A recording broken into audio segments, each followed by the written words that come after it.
All those who are holding tickets outside will get in as fast as they can. I'm speaking not to you, ladies and gentlemen, but I'm speaking to the crowd on the outside, who seem to be standing rather reluctant to come in, and we're going to start this very soon.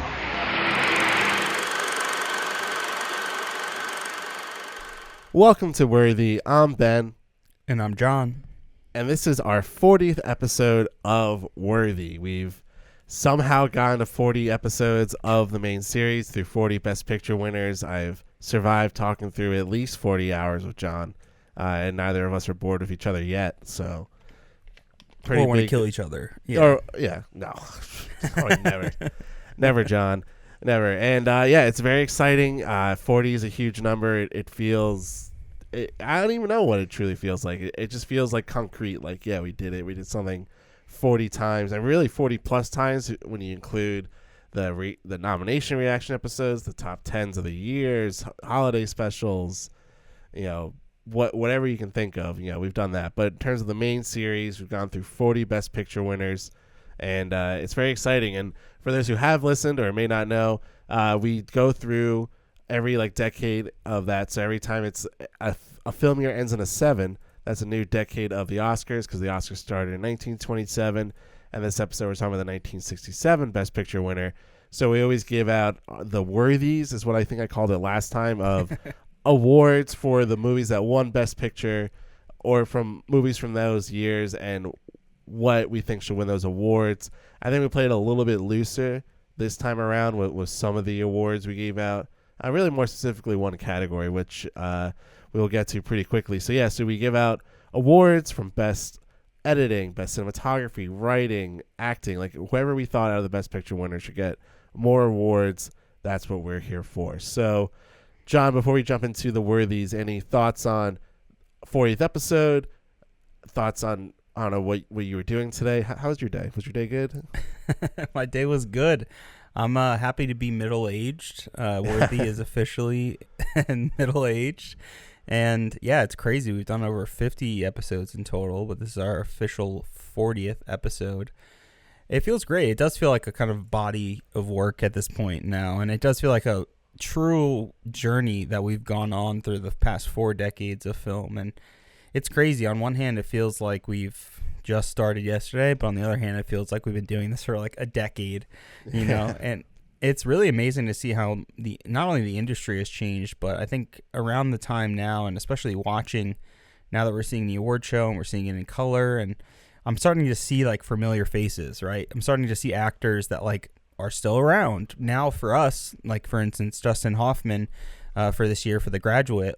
That's a very familiar face that we grew up with, but he was very much, the older man for us, the grandpa, or the really wise older man. Yeah. And here we see him in 1967 as a little kid, literally just post-grad, someone who's even almost a decade younger than we are now.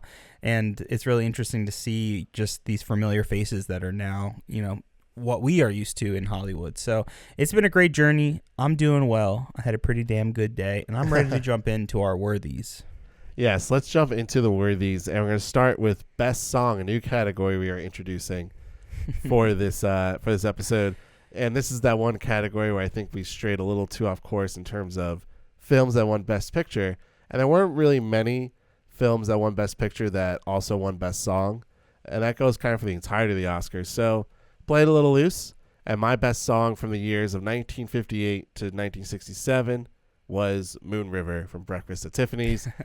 It's one of the classic best songs. It's very beautiful. I love the context of it in the movie. It's just, you can listen to that song any time of the day, and it just feels like a natural love song. It's just so simplistic, and so that's my best song of the last decade of movies that we were talking about. John, what's your best song for the years 58 to 67? I didn't even think about that until you just said it. Were we supposed to specifically pick it from the songs from the Best Picture winners? Because I took it the same way that you did, that best song would be the past 10 best song winners. Which one is your favorite? So in that case, it's Call Me Irresponsible from Papa's Delicate Condition, James Van Heusen, and lyrics by Sammy Cain. But it's been made famous by, Bobby Darin. Call Me Irresponsible is such an iconic, crooner, swinger 60s song. It's one of those songs that, it's almost 60 years old at this point, but it's something that is still heavily played. You'll hear it like constantly at weddings, formal events, and it's a song that's kind of stayed with us. And I think that's a really significant thing for a best song, is not only it's one of the best songs in the films of that year, but it's a song that's kind of can stick with us and continue forward. The same way that I kind of look at the best film, a film that should still be just as good now, 100 years later. So my choice is Call Me Irresponsible. If we did it from the actual Best Pictures this year, I would probably go with In the Heat of the Night by Ray Charles, which is a wonderful song and a very potent, powerful song for the film. Yeah, I think we could have, I think that would have been a good choice. I kind of went with Academy rules where I didn't allow, non-original music for the film, so, eliminated all the West Side Story music, all the Sound of Music from competition for the worthy. So yeah, I still think we have good picks. But best art direction, I took Ben-Hur. I went to Edward C. Carfano, William A. Horning, and Hugh Hunt, all doing various roles for Ben-Hur. This movie, I thought, when I was looking at everything, my runner-up for this was Lawrence of Arabia, and that felt more of that felt really authentic and true itself. But then I thought about it in terms of, what in terms of scale and how much work was put into it. And Ben-Hur, we don't give enough credit for really what it is. The fact they built so much of that set, they made this huge epic film. It was an unbelievable feat, and everything feels it's all made specifically for the movie. It feels so real and right. So yeah, Ben-Hur gets that art direction award for me just because of how huge and grand the scale was for what they were able to accomplish and pull off and show in that movie. Yeah, I think that's a great choice. I think that was one of those epics that I was really expecting a lot from, but it was kind of middling for me. So that's nice to see that you picked it for art direction, and it's famous. I mean, it's still iconic seeing that chariot race. But I went with something a little bit different, and I went with West Side Story from 1961, production design by Boris Levin. My runner-up was Lawrence of Arabia for that brilliant art direction by just, having them build all those deserts. That was crazy, incredible. Yeah, the fact that they combed the desert. Every single time, combing the desert. But no, West Side Story, I love the primary colors. I love the way they try to explore the city. I love the use of the real city, as well as the sets they use to clearly represent some of the streets, some of the backlot sets where they kind of meet for the famous fight. And I even love the actual production design of each individual song. I mean, I think it does a really great job of showing off those really great primary colors that we're used to in a lot of these 60s musicals. And yeah, I mean, it's just vibrant. It fits the mood of New York, and it fits the music of West Side Story very, very well. Yeah, I agree. I think that the set decoration and art direction of that film, it really it brings the stage play to life without taking too much of the stage play out of it. It still feels like a true musical. It still feels like it's truly put on a stage, but it's in the city and the streets of New York. So I agree. Everything is placed properly for each number, and some of the colors in that movie really pops out. So not a bad choice at all. But moving on to best score, I picked Lawrence of Arabia, Maurice Jarre. I mean, just there's really nothing better than that. I mean, this is a decade where we have Sound of Music and West Side Story. So the fact that that those get passed over by Lawrence of Arabia, I think kind of shows how good that score is that was put into that film. So it's truly iconic. If you've never listened to Lawrence of Arabia, I think you can get a true feel for what the film is, what it's trying to say. This fantastical look into the desert. It's truly whoa, it's grand, it's epic, and it's very Star Wars. You can tell John Williams took heavy inspiration from it. So Lawrence of Arabia, best score for the worthies. John, what did you pick though for best score?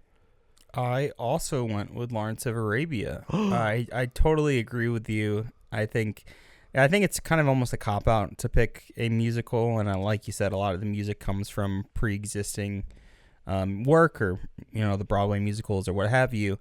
But Lawrence of Arabia, much like Gone with the Wind, the score has really stuck with me, and it's one of those scores where you almost are reminded of the film, moments of the film when you hear the music, and it brings you back to the character's point of view in a way. And I love it. I mean, it's so grand. I think describing it and relating it almost to Star Wars is perfect because it is very John Williams-esque, and it's grand, and each kind of character has their kind of own theme that's played, and it's just powerful. It's a really powerful score that I still just like will hear sometimes in my head, which anything's an earworm, and especially a song or music with no lyrics becoming an earworm, I think is a huge, huge praise for something that, for music in particular. I mean, if it can stick with you and just be like present in your mind, there's something magical about that, the way your mind remembers certain things. And yeah, it's such a great score. What else is there to say? There's not really much else to say besides let's just move on to best editing. And that one I picked. The episode that we're going to be, and the movie we're going to be talking about in this episode right now, is In the Heat of the Night to Hal Ashby.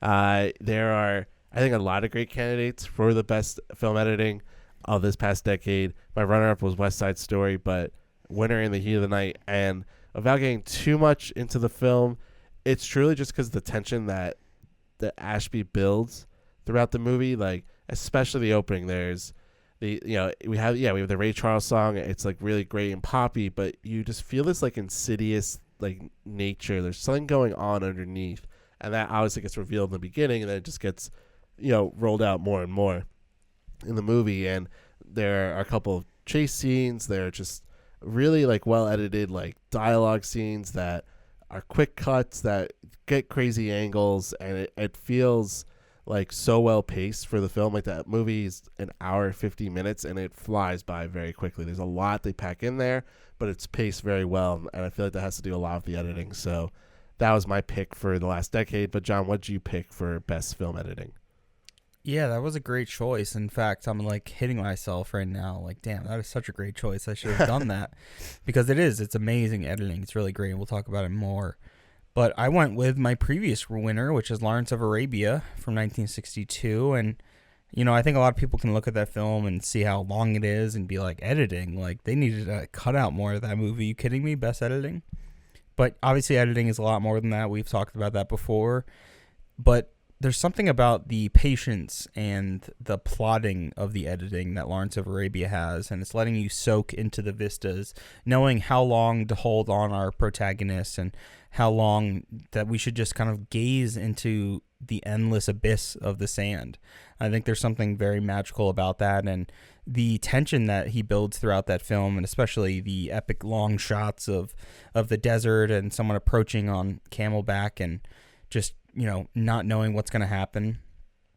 And I think a lot of that is to the credit of obviously the cinematography, the great performances, but very much the editing and the way they can kind of build up sequences. And a lot of the action is really incredible in Lawrence of Arabia. And a lot of that I think is due to the editing and the great moments that they choose to show. But Heat of the Night is brilliant. I love the way they use the close-ups. That was a great choice. But yeah, let's move on to best cinematography. Yeah, so best cinematography.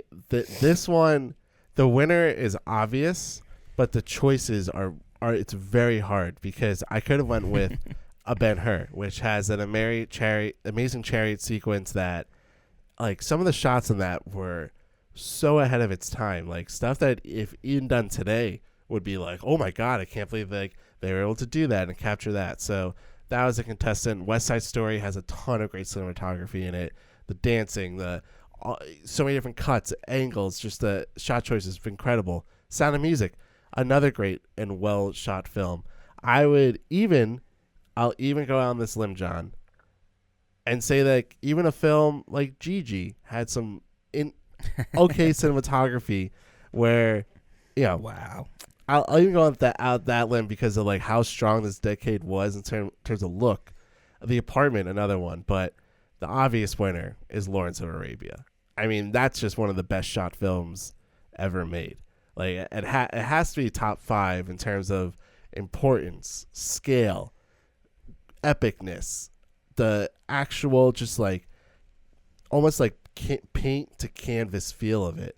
Like some of the shots where they're and the cinematography is done by Freddie A. Young, and some of the shots that they do of like these like really wide shots of the desert, it almost feels like stuff is like stacked up on each other, that like it's so far and distant that it's like smushed together, and it's incredible. You cannot.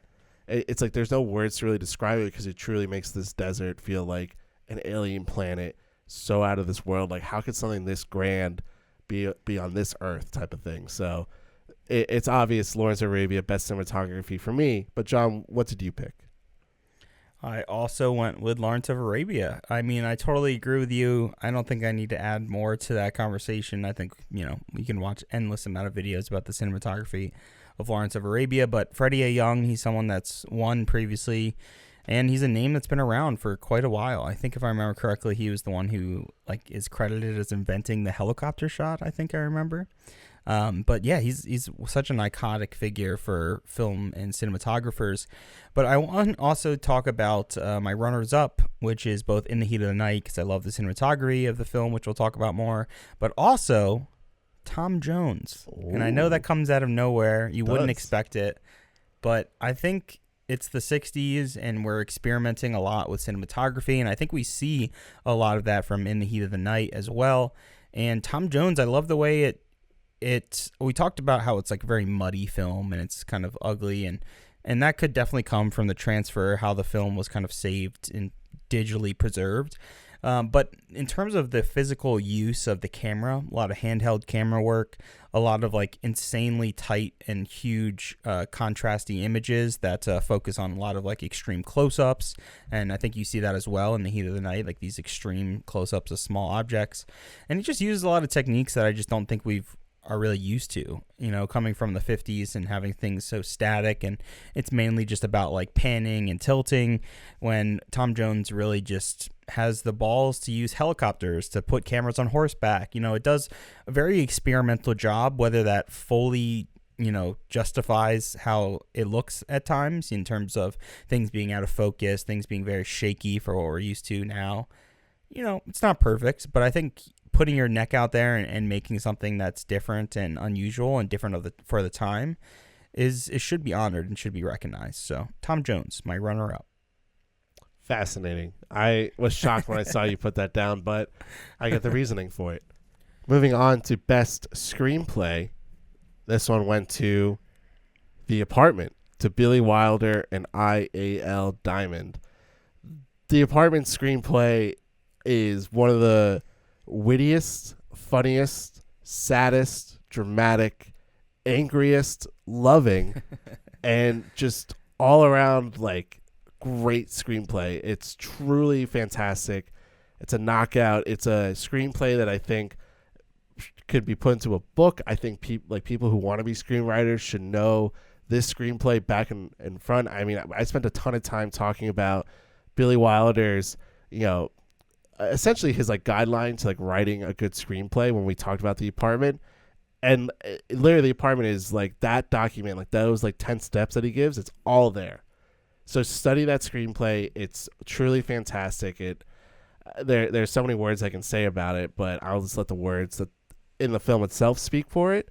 And just, if you haven't seen The Apartment yet, I urge you to go see it. So John, what did you pick for best screenplay for the last decade? I also picked The Apartment, Billy Wilder and I.L. Diamond. I mean, I said this is a perfect film for me. I gave it my only 100 that I've ever given for a worthy film here. And I think you really hit it on the head. And I'll go as far as saying that I think you could even translate this script. Even just Google Translate everything, even let all the errors of the translation go through. And I think this would still be an amazing script in any language. And I think this would still be something that's digestible, it's understandable, it's relatable. And it doesn't matter where you're from. Everyone has worked a job where they feel like they're being mistreated, misused, or just taken advantage of. And I think anyone can relate to that, and anyone can relate to the highs and lows that you experience of that. Or even the highs of like you love the people you work with to a degree, but you hate your boss or the circumstances that you're stuck in. And I think The Apartment's just phenomenal. I think it's a screenplay that is just, it's too good to be true, to be honest. It's honestly so amazing. It's so personal, yet broad enough that anyone can, I think, really enjoy it. So totally great choice. My runners up, and you did mention your runner up of Lawrence of Arabia, which is a great choice. And I also really love the script to our film today, In the Heat of the Night. Yeah, I think there were, again, like a lot of great choices. Lawrence of Arabia was right there, but The Apartment just, it edges it out. So, and it's great. Truly one of the best screenplays ever written. Moving on to Best Supporting Actress. This one I had kind of an easy time with, but also a frustrating time with because there weren't as many Best Supporting Actresses in the Best Picture winners that we saw that I was into, and also just winners in general. So I was very discouraged. But I went with Rita Moreno from West Side Story for her role as Anita. It's one of the kind of classic performances now. She gives it her all in this. Her singing is great. Her dancing is beautiful. It's another role. It's a film that has won multiple Oscars for the role as Anita. Recently went to Ariana DeBose last year for her role in West Side Story playing it. So the character is all there. It's very easy to sink your teeth into and to perform. But John, what did you give Best Supporting Actress to? I also went with Rita Moreno. And, I think it's weird how little supporting actresses we even see. And it's bizarre that we've seen so many films without like strong side characters that are women. I don't really know what that is. I don't know why that is. And obviously it's because there's just not enough films made about women. And I don't think any really, you correct me if I'm wrong, other than Gone with the Wind. I mean, how many other films are really female led? Out of the 40 films that we've seen, there's really not many. I can really only think of Gone with the Wind, and you could maybe look at...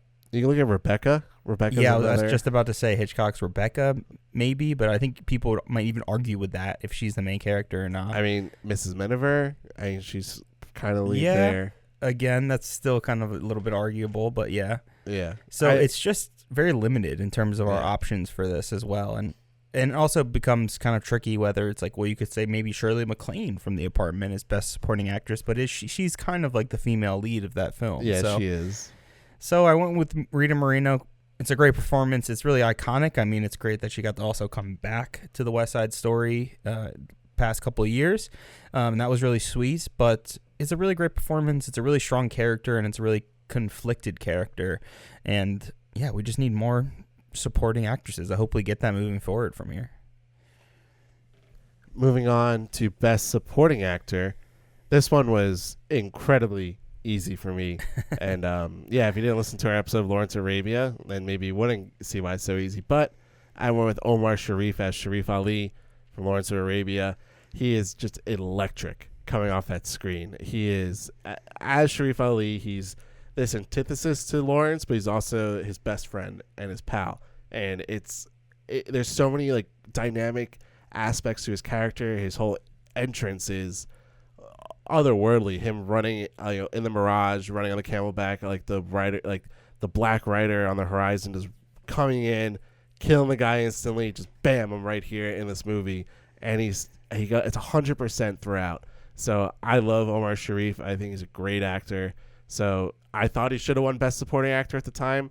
I still think he should have won. And for the worthies, I'll give it to him.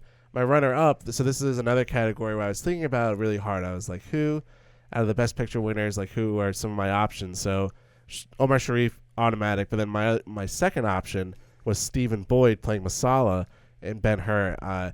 Was not nominated for that role. I'm not sure why. He gives a great performance. He's this villain. He's completely vicious. You hate him for a lot of the movie, and he has this great end to his character in the film. So another just really good supporting performance. But John, who did you pick for Best Supporting Actor? So, because I didn't want to repeat too much, we've already repeated some of our picks. Obviously, some are easier. Which is okay. Some are easier. I cheated. I think a lot of people would say that Christopher Plummer as Baron von Trapp is the actor in that film, not a supporting actor. But I didn't want to say Omar Sharif again. He is phenomenal in Lawrence of Arabia, but I didn't want to repeat and do the same person. So I went with Christopher Plummer because I love his performance in The Sound of Music. He's very electric and in a very different way than we're used to. He's so stern and kind of boring at first, and not even just boring as a character. His performance is kind of boring because you don't really realize the subtleties behind it, and then the crack in his surface when he really starts to fall for our lead character Maria. It's then you kind of reveal like there's so much more to this guy, breaking off with his marriage, getting back into singing and loving his family again the way he used to with his wife. There's just a lot to this character, and I think Christopher Plummer does a lot with it. He takes a character that it seems like from the behind the scenes and the descriptions, he didn't really fully understand what The Sound of Music was and didn't really understand maybe musicals in general. But he does a great job playing a straight man in what is a very non-straight film, a very bright, colorful, and loud film. And I think Christopher Plummer does a great job of grounding us, the viewers, into this world. Moving on to Best Actress, I chose from The Sound of Music Julie Andrews as Maria. She's great. She's absolutely great. I love how she moves around the screen, like all of her dance movements, her singing, her facial expressions. She's beautiful, and she really commands the screen in this way that isn't like, I know people may look at me like, oh, it's just like a childish role. Like even The Sound of Music could be looked at as more of a kiddie kind of movie than other musicals, but I look at her performance as someone who knows the character well, who is in the psychosis of it, who's willing just to like give it her all and just like jump around, roll around the grass, get dirty, and have fun, which is what Maria is supposed to embody in that film. So yeah, Julie Andrews gets Best Actress for me. My runner-up was Shirley MacLaine from The Apartment. It kind of went back and forth. I mean, Shirley MacLaine gives a great performance. It's depressing, her character, and it's very emotionally tied to that.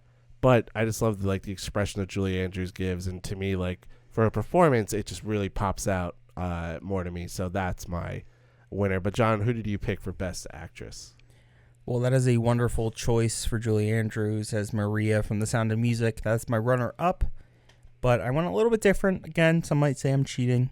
I went Best Actress for Shirley MacLaine from The Apartment. And I love MacLaine's performance in this movie. It is really electric. She plays this kind of misunderstood mistress, someone who you wouldn't really expect to have this level of depth in the film. So not only is it a very well-written character, she plays it in a classic, like, cutesy Hollywood American film way, where at first, like, she's, simple, lovable girl, like the girl that our protagonist is going to end up with. And because the script is so good, she's so much more complex than that, but also because Shirley MacLaine is so damn good. She's so great at delivering these, like, fun, quirky lines. I mean, she has the responsibility for basically ending this film, and she does such a great job. It's such an iconic ending to this movie, and she plays this character who you may not always root for, someone who is almost against our lead character for the majority of the film, but you still understand her actions. You still understand why she's doing this, and she does such a great job of balancing that and then completely flipping it on its head and then falling in love with Bud by the end of the movie. And what a wonderful performer. She's just kind of really electric for this film, but it's a great choice picking Julie Andrews. I love the way she kind of embodies Maria, and she really, shows that in her body movements. Yeah, and there's nothing wrong with picking MacLaine. I think it's kind of one or the other. Both are great performances, so not an easy choice to make. Speaking of not easy choices, moving on to Best Actor. And I told myself, I told myself when I was like, oh yeah, 40th episode, we have to start thinking of winners, and thinking about all the movies, and I'm like, you know what I'm not gonna do? I'm not gonna snub Peter O'Toole. I snubbed Peter O'Toole. How dare you? I would have never guessed that, ever. Yeah, I really wanted to pick Lawrence. I really wanted to pick Peter O'Toole and this grand performance he gives. It's truly iconic. But Jack Lemmon, man. Jack Lemmon as CC Bud Baxter in The Apartment. Wow. Just wow. It's a physical, it's an emotional performance, it's comedic, it's so honest and pure, and it's like when I love when actors talk about like looking for that pure and authentic moment, like that one moment of reality. Well, Jack Lemmon does that for the entire film. He's truly authentic to that character. It's one of the better performances that I think that we've seen. So Sorry, Peter O'Toole. I tried to help you and give you a worthy, but I'm giving it to Jack Lemmon. Peter O'Toole has had all the accolades. He's such an iconic actor. Everybody loves him. But who just really no talks? Oscars. He never got an Oscar. That's true. That's true. I won't say he's that, filled with accolades. But do people really even know who Jack Lemmon is these days? If you ask anyone, even in our age group, and especially not someone who's 18 and under, they're not going to know who Jack Lemmon is. And that's a crime. That is a true crime. Huge because crime. This man, he's a wonderful actor because he can do everything. And that's really why The Apartment is so great. Like you described it, it kind of handles every emotion. And I love films like that. And I love characters that can go through the ups and downs and that they can perfectly portray those like Jack Lemmon does as C.C. Bud Baxter. I think we get a little bit of a cheat here because we get his voiceover, so we get to know his character immediately. We get to kind of know his cadence and his kind of like loves and passions in the world. But he is such a complex character who just slowly gets kind of broken down. And he has to do everything, like I said in this film. He has to show the highs, the quick humor that he's so used to doing, that he has presented in front of the Academy and the nominations and the nominees for the Best Picture winner. And when he's hosted the Oscars, he's been, a great host and has been really great at, balancing comedy and drama. And I think The Apartment is a perfect showcase for Jack Lemmon. He is so damn funny, charming, and just endearing in this movie. And I think that really goes from most of his performance. He's just a phenomenal actor. And you made the right choice, Peter O'Toole. I'm so sorry, but people love you, man. You'll be okay. Yeah, we love you. Moving on to Best Director. This one was another tough cat. A lot of great choices. There was some obvious ones you put up there, some ones you're like, okay, don't really need to consider that, but it's David Lean for Lawrence of Arabia. He crafts this world, this fantasy and story so well. I mean, he demands perfection, and what he delivers is, I think, just beyond perfection in a film. It's one of those directing performances and moments that directors today are still influenced by. I mean, when you have a guy like Spielberg who's gushes over this directing and David Lean as a whole.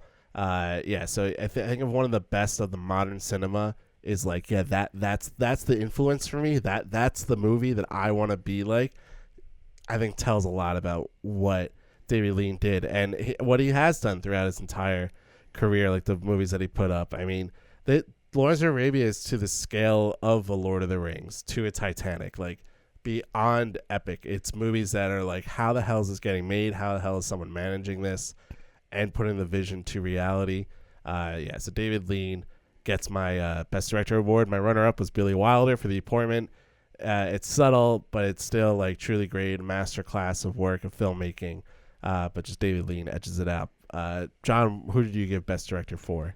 So those are two great choices. I can't disagree with you. I think David Lean is maybe one of my favorite directors that we've kind of come across, and along with Billy Wilder. I think Wilder and Lean are the two directors that we've watched their films, and I just felt like I need to watch every single one of their movies. And I don't know if I feel that way exactly about my choice, but my choice went with the director who had 2 Best Picture winners in this past decade, and someone who we probably won't see much of. Their career kind of transitions out of the 60s, and not even in a bad way. They worked on some really incredible films and really notable films, and I'm talking about Robert Wise, director of West Side Story and The Sound of Music. And I really was thinking about him for this choice because I love intros and outros to movies. I love a really great beginning and I love a really great ending. And I think Robert Wise does a great job of introducing us to the world of New York City and the West Side Story, and does a great job of introducing us to the hills and the mountains of The Sound of Music, and does a great job of leaving us in the West Side Story and leaving us in The Sound of Music and making us kind of think about the journey that we went on. Not only that, he really made 2 beautiful and amazing movies that are musicals, that are bright, colorful, exuberant. They make you want to go out and explore the world and, sing songs. And, how can you not like that? Like a little happiness and joy in your life. And from what we've read and the history that we've seen behind these two movies, there were a lot of challenges with the West Side Story, with The Sound of Music. There was a lot of challenges just making musicals, especially in the 60s, where we have not a lot of resources to kind of play back things immediately and see the takes that we did, make sure the sync isn't matching up and everything like that. I'm working on a music video right now, and I know just from a stupid little 3-minute song how difficult it is just to be able to like sync up dialogue and singing and how to make something that's even remotely interesting besides just listening to a song. So then expanding that with 12 songs or however many songs there are in West Side Story and The Sound of Music, extremely challenging while also trying to tell a story. And I think those two films are perfect examples of how a musical can use the music to guide it, but also still tell a great story with really great visuals. And that's all I ever want from a musical. So I went with Robert Wise. And not a bad pick. There's some really great directorial moments in the last decade and plenty to choose from. So I like that choice. I think it's a bold choice, and I like it a lot. But moving on to Best Picture, I just want to read the 10 films that we are considering for the Best Picture. So this is movies that won Best Picture from 1958 to 1967, starting out with Gigi, Ben-Hur, The Apartment, West Side Story, Lawrence of Arabia, Tom Jones, My Fair Lady, The Sound of Music, A Man for All Seasons, and In the Heat of the Night. So my pick for the fourth worthy Best Picture winner goes to The Apartment, Billy Wilder's film. The film overall, John gave it 100, and I was shocked when he did that. I thought I would be the first person to give 100 to any of these movies. I've teased I've given 4 movies 100s on the Best Picture list, and the Apartment was not one of them. I think I gave it a 97, which is still like a great score. Like it's one of the best films. It was really hard to choose between The Apartment and Lawrence of Arabia. Lawrence of Arabia has a lot going for it, especially for a film lover like me who loves the epic movies, who loves scale, who fell in love with the desert, fell in love with the score, the acting, the cinematography, as everything for it. But it's like almost that La La Land Moonlight debate where you have the pizzazz and the fun and cool things what you can do with film, but then you also have this artistic moment where you can truly get into the human condition and connect to something that may not be exactly in your purview of life, that may not be what you're experiencing, but what others experience, what others deal with, and how they handle it, and it's some of the darkness, but also some of the happiest moments in life. So The Apartment captures all of that and more. So that was my Best Picture winner of the last decade. John, what did you pick for your Best Picture winner? I think you're right on the money. Just like you said, this is my only 100 so far. Not much really comes close. You have the occasional Bridge on the River Kwai, which is out of our choices here, but that I gave a 97. Other films like The Best Years Are Alive is a 95, a 94 to The Lost Weekend. So I've given some films in the 90s, Gone with the Wind a 90, but I haven't really felt the need to make the statement that there's something as a perfect film. I think a lot of people would even hear that and just blow some smoke out of their nose and just say that's ridiculous. Like, no piece of art is perfect. And I think there's an argument there. That's definitely true in a way. But to me, this is a subjective feeling of perfection. There's not a single thing that I would change about The Apartment. I think it is such a perfect film when it comes to the script, the themes, and the story that it's trying to tell. It's a very simple story about a man being used by his bosses and how he can basically get out of this abusive relationship. It's really simple, but it does such a great job of taking us on a journey through this person's life in such a relatable way that I don't really think I've seen done in such an accurate way to describe something as mundane as an office job and kind of show it in this grand way to make it almost feel as if it's the Lawrence of Arabia, to make it feel as huge and grand and endless like they showed The Office or the park benches that CC Bud Baxter sits on alone at night. There's so many great moments in this movie from every technical aspect, from the amazing cinematography, from the great acting from Jack Lemmon and Shirley MacLaine, like we mentioned. Those are both my Best Actor and Best Actress picks. Plus, it's what we were calling a perfect script. Hard not to pick this as your Best Picture winner. And it's going to be really hard moving forward to like think of a film that can really compete with this, but I'm excited for the challenge to see what we have. Yeah, there's certainly a challenge ahead. There's a lot of great movies to come. And just to give some context to like these Best Picture picks. So on our 10th episode, we both said It Happened One Night. On our 20th episode, I said Casablanca. You said The Best Years of Our Lives. And then for our 30th episode, I picked On the Waterfront, and you picked The Bridge on the River Kwai. So what is that? 6 films, including The Apartment, I think in total right there, to choose from as like what we think are the best of the Best Picture winners. Should like give you the context enough to say like, go watch these movies, go experience them. There's a lot to learn. There's a lot to love, a lot to laugh and cry at. So I love doing this stuff. This is why I wanted to do this podcast. Why we're here doing this, talking about this, is to talk about these Best Picture winners as not just like, yeah, this won Best Picture for this year and put in the context, but like putting them all together and looking at it as a whole. Like these movies are considered the best pictures. So what makes it that? And I think we've chosen some movies from not just the past episodes, but from this episode and these last 10 years of movies that we've talked about, just some phenomenal moments in cinema and film, and something that I'm really happy to be a part of. So with all of that said, with this lengthy intro, we have a film to talk about, and that's one from 1967. So John, I'm just going to pose this question to you so we can jump right into it. Is In the Heat of the Night worthy of the Best Picture Award of 1967?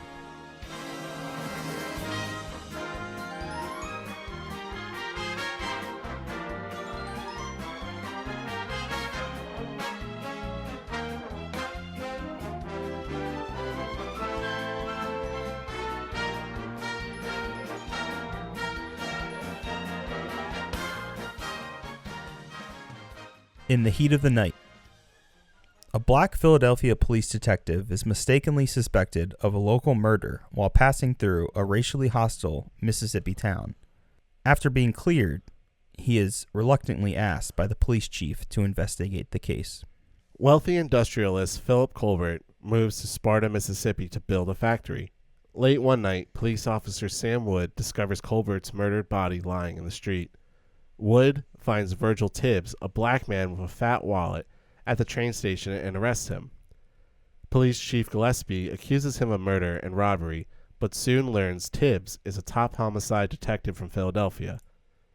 Tibbs wants to leave town on the next train, but his boss suggests he stays in Sparta to help with the murder investigation. Though Gillespie, like many of Sparta's white residents, is racist, he and Tibbs reluctantly agree to work together. A doctor estimates that Colbert has been dead for less than an hour when his body was found. Tibbs examines the body and concludes the murder happened earlier than the doctor had thought. The killer was right-handed and the victim had been killed elsewhere and moved to where Wood found his body. Gillespie arrests another suspect, Harvey Oberst, who protests his innocence. The police plan to beat him to extract a confession, but Tibbs reveals Oberst is left-handed and has witnesses to confirm his alibi. Frustrated by the ineptitude of the local police, but impressed by Tibbs, Colbert's widow threatens to halt construction of the factory unless Tibbs leads the investigation. So the town's leading citizens are forced to comply with her demand. Tibbs initially suspects the murderer is plantation owner Endicott, a genteel racist and one of the town's most powerful citizens, who publicly opposed Colbert's new factory. When Tibbs interrogates him, Endicott slaps him in the face, and Tibbs slaps him back, so Endicott sends a gang of thugs after him. Gillespie rescues him and tells him to leave town to save himself, but Tibbs is convinced he can solve the case. Tibbs asks Wood to retrace his patrol car route during the night of the murder. Gillespie joins them. After questioning why Wood partially detours from his patrol route, Tibbs finds that Wood enjoys passing by the house of a 16-year-old Dolores Purdy, with its bright lights and unobscured windows to watch her undress. Gillespie discovers that Wood made a sizable deposit to his bank account the day after the murder. He arrests Wood, despite Tibbs' protest that he is not the murderer.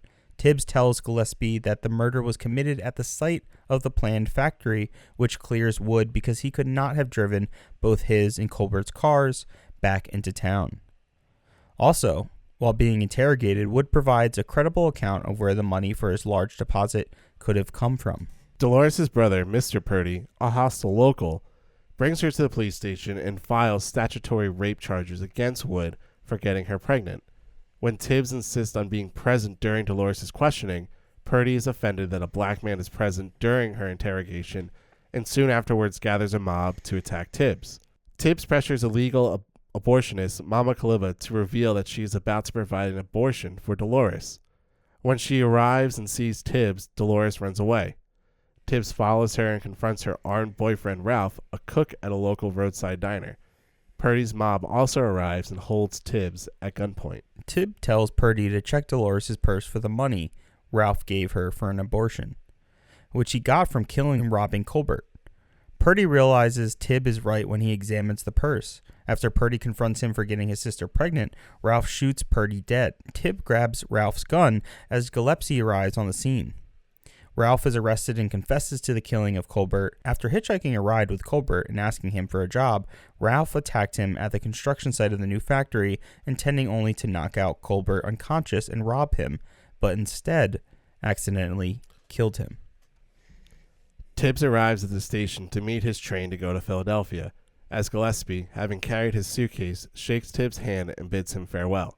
In the final interaction between Gillespie and Tibbs, as the detective ascends the stairs onto the train, for one last time Gillespie calls out to him and sincerely tells Tibbs to take care of yourself. Next, after a moment of hesitation, Tibbs turns around to face Gillespie and offers Gillespie a warm smile in reply. Gillespie then smiles back at Tibbs as Tibbs boards the train, and the train pulls away from the station, finally bound for Philadelphia. In the Heat of the Night is directed by Norman Jewison. Written by Sterling Siliphant, based on the novel by John Ball.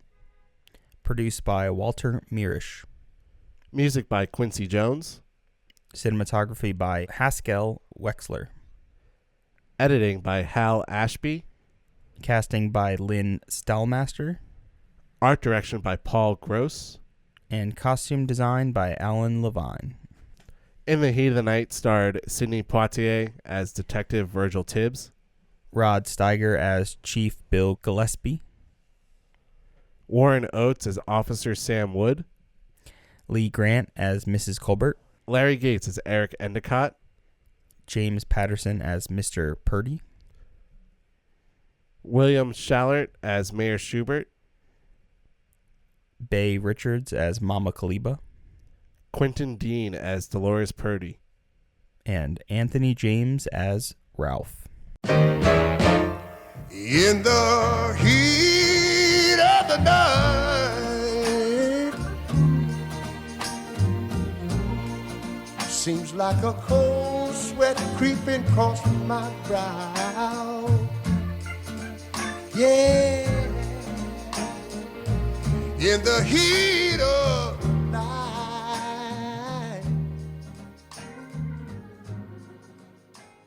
So usually when there is a song in a movie, John, I do like to end the podcast by singing it, but would you like to sing In the Heat of the Night to start our conversation? Would you like In the heat of the night. That's all I got. But man, I love the way the movie starts like that. Yeah, it's like we the barely even get a Ray frame. Charles. Oh yeah, we barely get a frame, and it's just like bolting out Ray Charles, like bringing you into this world. I loved that so much. And what a beautiful opening scene to this, right? Like, it's so dark and moody, and it's like no surprise that this is the first time that the cinematographer Haskell Wexler has ever shot a film on color. And you kind of get that sensation where you watch this movie and there's so much shadow, there's so much black and white, even though, how did you describe this film? I think it's the perfect way to say it. I call this movie the most colored black and white movie I've ever seen. And it's so true. It's like, it's muted in a way that's not bad. Like we talked about Tom Jones being like too overtly muddy and muted. There's a lot of color in this movie, and it's really pops off the screen. But I think a lot has to do with that amazing cinematography and the editing that kind of like guides us into this world. And obviously we have the great Ray Charles song In the Heat of the Night, named after the film as well. But man, What an amazing way to open this film, introduce us to this world, and introduce us to our character, and introduce us to this detective that we have no idea as the viewer. Is Tibbs a good guy or bad guy? Is he even a murder victim? And I think that's a great way to kind of jump off the top. And obviously I want to hear your thoughts on the opening, but I also want to ask you, like, did you notice that watching this movie that this film almost is self-referential in a way that it's almost actively feels like it's talking to the audience in the way that the editing, doesn't show Tibbs, it kind of showing him like low profile. It's almost like asking the audience to judge these characters. Like, I dare you, like, judge as much as you want. Like, we'll change your mind by the end of this movie. So what did you think of that? Yeah, wow, lots to unpack right there. So, sorry for your question, though. I think it's very intentional. It's very intentional that Jewison would set up these characters that would make the audience think, like, motives, like, true, like they're true characters, their true selves. Who are these guys? Like, is Tibbs really a good guy? Just because he's one that everyone is throwing all these racist taunts and there's awful things at him and treating him poorly. He has this edge to him that's like, wow, maybe like his Philadelphia like cop self, maybe he's done some shady shit, and to like figure out ways to like get shit done. He definitely seems like he'll play by the book only for certain parts, and so there's this edge to him, and I think that what Jewison is trying to like challenge the audience for a 1967 audience that civil rights is very, very new. I mean, just everything that's going on in the 60s in terms of racial tension and turnover and a revolution that's still going on, and it's still being challenged in today's cinema. It was meant to make people uncomfortable. It was meant for people to look at, well, what, if they're both cops, what's the moral difference? Are you just going to look at one cop differently because he's black versus the other cop because he's white? One's way better at his job than the other, but they both work symbiotically with each other and both reveal stuff about each other. I mean, even at times in the movie, at the beginning, Tibbs is like even questioned by his sergeant in Philadelphia, like calling him prejudiced. Why wouldn't you work with these guys? They're cops. Are you prejudiced? No, sir, I'm not prejudiced. Like, so it's very intentional with how they set up this movie with challenging the audience, their thought, and what goes into it. I mean, when you look at it now from today, and I guess now I'm jumping down to like my like overall thoughts of the film. I think that because it came out in 1967, because it's so new in terms of like talking about racism and talking about racial differences in film, some of it today seems very basic and it seems very like formulaic. And I think that a lot of movies today take inspiration from this and take it further and do more to it. So. And that's not this movie's fault at all. It came out in 1967, so I can't blame it for not being the most forward. And I think I actually read a Criterion essay about it, saying like this movie, as good as it is, it's not a very radical film. The most radical part is the slap, which we'll get to. But otherwise, this movie doesn't do anything too radically out there that truly makes you feel challenged. I think that it was up to more modern cinema filmmakers and cinema lovers to get that feeling of being challenged by movies and racism. Yeah. Saying all that, there's a lot. Yeah, you talk about the look of this movie, the way Wexler films it. One of the great things that he does and decides to do, because in color, is properly light Sidney Poitier. Lighting a black person is different than lighting a white person. Totally different skin colors and skin tones. I think for lighting a black person, you have to use a lot more blue filters and blue lighting to get their lighting properly lit. So it's a great job by him to like recognize that and to apply that for the film. And then the opening scene, just like so much intrigue and so much mystery. I want to jump into it, but I want to give the floor back to you because I feel like there's a lot of impact there. In terms of like just talking about this movie in general. Yeah, no, there is a lot to unpack, because I think there's a lot to unpack about this film and its overall themes, more than even just the story itself. What the story is, a whodunit murder, not to the degree of it's really asking the audience to guess too much. It's not really sticking its head out straightforward as just that. I think it's a lot to do with more of the themes as well from our characters. And you said a lot, and I think a great way to describe this film is some people don't see it that radically. I think there's more that we can kind of break down and talk about this film and why I think it is pretty radical, especially for the time. But to me, this film very much feels like an icebreaker, where it's like a crack in a frozen lake, where Hollywood was that frozen lake for a long time, and it was white women, white men, mainly white men, just on the forefront playing heroes or villains, and that's Hollywood. And this film, In the Heat of the Night, does feel kind of like a crack in that, where the filmmaking, in a way, is self-reflective to show the audience, like, this isn't the movie you think it is. This isn't the characters you think it is. And we're going to push the boundaries and really show you where we're going. We're going to go beyond this, but we're going to show you things that have never been seen by the general mainstream Hollywood audience. And we'll definitely get that with The Slap. But I think there's even moments to start even earlier that kind of show that. And I think the introduction to Tibbs walking, showing just the bottom of his legs, his feet, really just showing him as this like mysterious man who maybe could be our killer at the time. We don't know. But what I think is even more interesting to me, and the way the film is self-reflective, comes with Quentin Dean, who plays Dolores Purdy, who is our mysterious naked woman in the very beginning of the film. So not soon after that we are introduced to Tibbs, or kind of see him walking into Sparta, our Mississippi town, we are introduced to this kind of naked woman who undresses in her room and just kind of likes to show off for people that drive by. And the film, it shows not fully nudity, but it's definitely showing parts of her body. And at the time, we're just seeing this as a grown woman. Like, there's no indication that this is a young girl at all, because it would be kind of shocking if the film were to say that and then show us right away.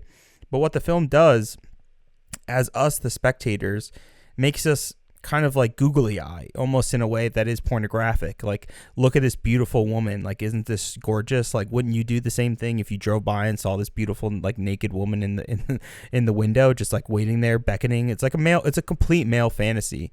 And it takes over an hour for the film to be like, that is a 16-year-old girl. Like, that is just a little girl, like, looking for attention. And that is so intentional from the screenplay, and it's so fucked up because it makes you as the viewer feel like a complete creep, especially as a man watching this movie. You're like, it feels like a classic Hollywood, like, sexuality of, like, over-sexualizing a woman and the male gaze of, like, googly eyes to be all over her. But this film goes the extra mile to be like, no, you're a fucking pervert. Like, you, the watcher, I saw the way you looked at her in the beginning. Like, you were just like the cop, Sam Wood. You didn't care. Like, you watched it and you enjoyed what you saw. And then it's not until at the very end of the film where it's like, no, there's more to that. Like, you need to question your own morality of what you just saw and with the way you felt. So I even think something as small as that, which the film, doesn't really play with that very much, but it definitely questions you as the audience. Like, think again, Yeah, I think there's definitely a lot of that, of just like think again ideas that, like, is this really what you're feeling? Because if you truly think more about it, maybe this is how you should feel about it. Is this aggressive, or is this true, a just reaction type of thing? There's a lot to unpack, but I want to go back to the beginning. I want to start it there because of how it sets up the movie. I talked about, when we were talking about the Worthies for best editing, like, why this movie won, and that's because of the tension that it builds. And it's right from the beginning. Yeah, the Ray Charles song is going on. We're trying to figure out, like, what's going on in this town. But as soon as the song ends and the credits stop, the intro credits stop, it's a smash cut right to a fly, like a extreme close-up to a fly on this wall. And the next thing you see is this guy in a diner trying to kill it with a rubber band. So immediately, you have the killer right there. You have self-reflective. Like, yeah, it's telling you, the viewer, he's the killer. He's killing a fly right in front of you, and you don't even notice. Yeah, like, you see it, like, Genius. it's literally right there. It's a great, because it's so obvious, like, it's right in your face that the first thing you see is the actual killer itself, but you wouldn't think about that. So no, he's a dweeb. Right? He's dweeb. He's working in a diner. It's late at night. Like, why would he be involved? How, what's the logistics of that? And so again, the editing and the tension that it builds is really great. And then you follow Sam around the car. You see him creeping on Dolores. You then see him driving around the town, and all of a sudden, one of the cool things they do is this, like, sped up zoom to, like, right to the taillight of him stopping. crazy. So crazy experimental. Yeah. Like, where did that come from? I haven't seen that before in a movie, or really in many films since. If you see it now, you almost feel like it's a mistake. Like, why would you do that? But for the time, it's almost necessary because you're trying to get that effect of like smash. Like, he hit the brake really quick, and like, oh, he's stopping for something, and then you find the dead body, and that's when the movie really goes. That's when all the fast paced, the dialogue starts getting really snappy. I think that scene where Gillespie, you first see Gillespie, Sam is telling them like what happened when he saw the body. The doctor's there. The guy who's taking the photos of the dead bodies there. They're all like looking around this body and all quick back and forth. How did you find it? Did you find this on them? Did you say this?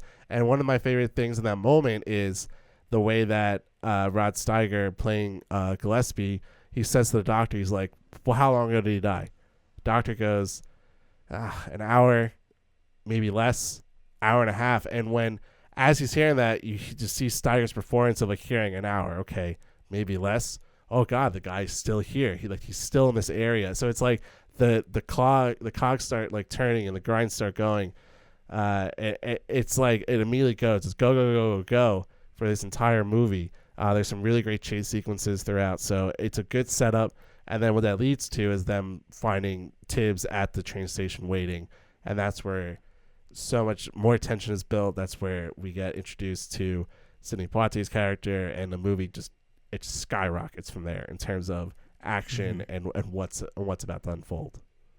Yeah, and I think it's a wonderful scene with our officer Sam Wood, who kind of comes across our character Tibbs, and he doesn't know he's a detective. He just sees what at the time was a very rare sight, especially in Sparta, Mississippi. Like, we meet basically one other black character who has a black family locally, who runs the mechanic shop, and that seems to be the only other black person in Sparta, Mississippi, and they make that very apparent. And it's, man, right off the jump with Sam immediately like pointing a gun right at this random man that he has no proof or evidence of other than he's a stranger who shouldn't be here, and he's black, and he's at this train station. And it's immediately like the stakes are so high. Like, we have not seen an Oscar picture where within the first 5 minutes our lead is getting a gun pointed at him. Like it's crazy. Like, maybe you could say like On the Waterfront with like the death, the mob's killing the guy, throwing him off the roof. But maybe you could say that because it's almost the very beginning of that film. But there's a real grittiness to this film, a realism that I just feel like we have barely even touched so far in any of the Best Picture winners. I think you could maybe go to maybe even something like a Marty, which is like we're over a decade beyond that. But I think you can see maybe hints of the realism that you see in Marty, even though it's played up a lot.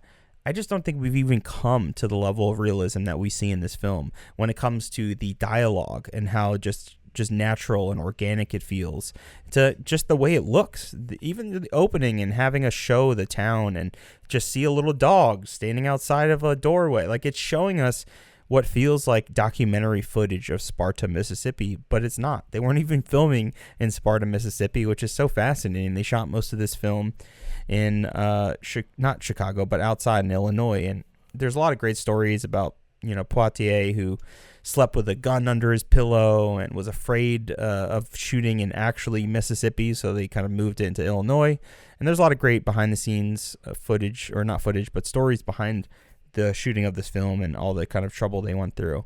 But it's such a dramatic and intense way to start this movie, and I love it. It truly is a ticking time bomb, especially from this point on.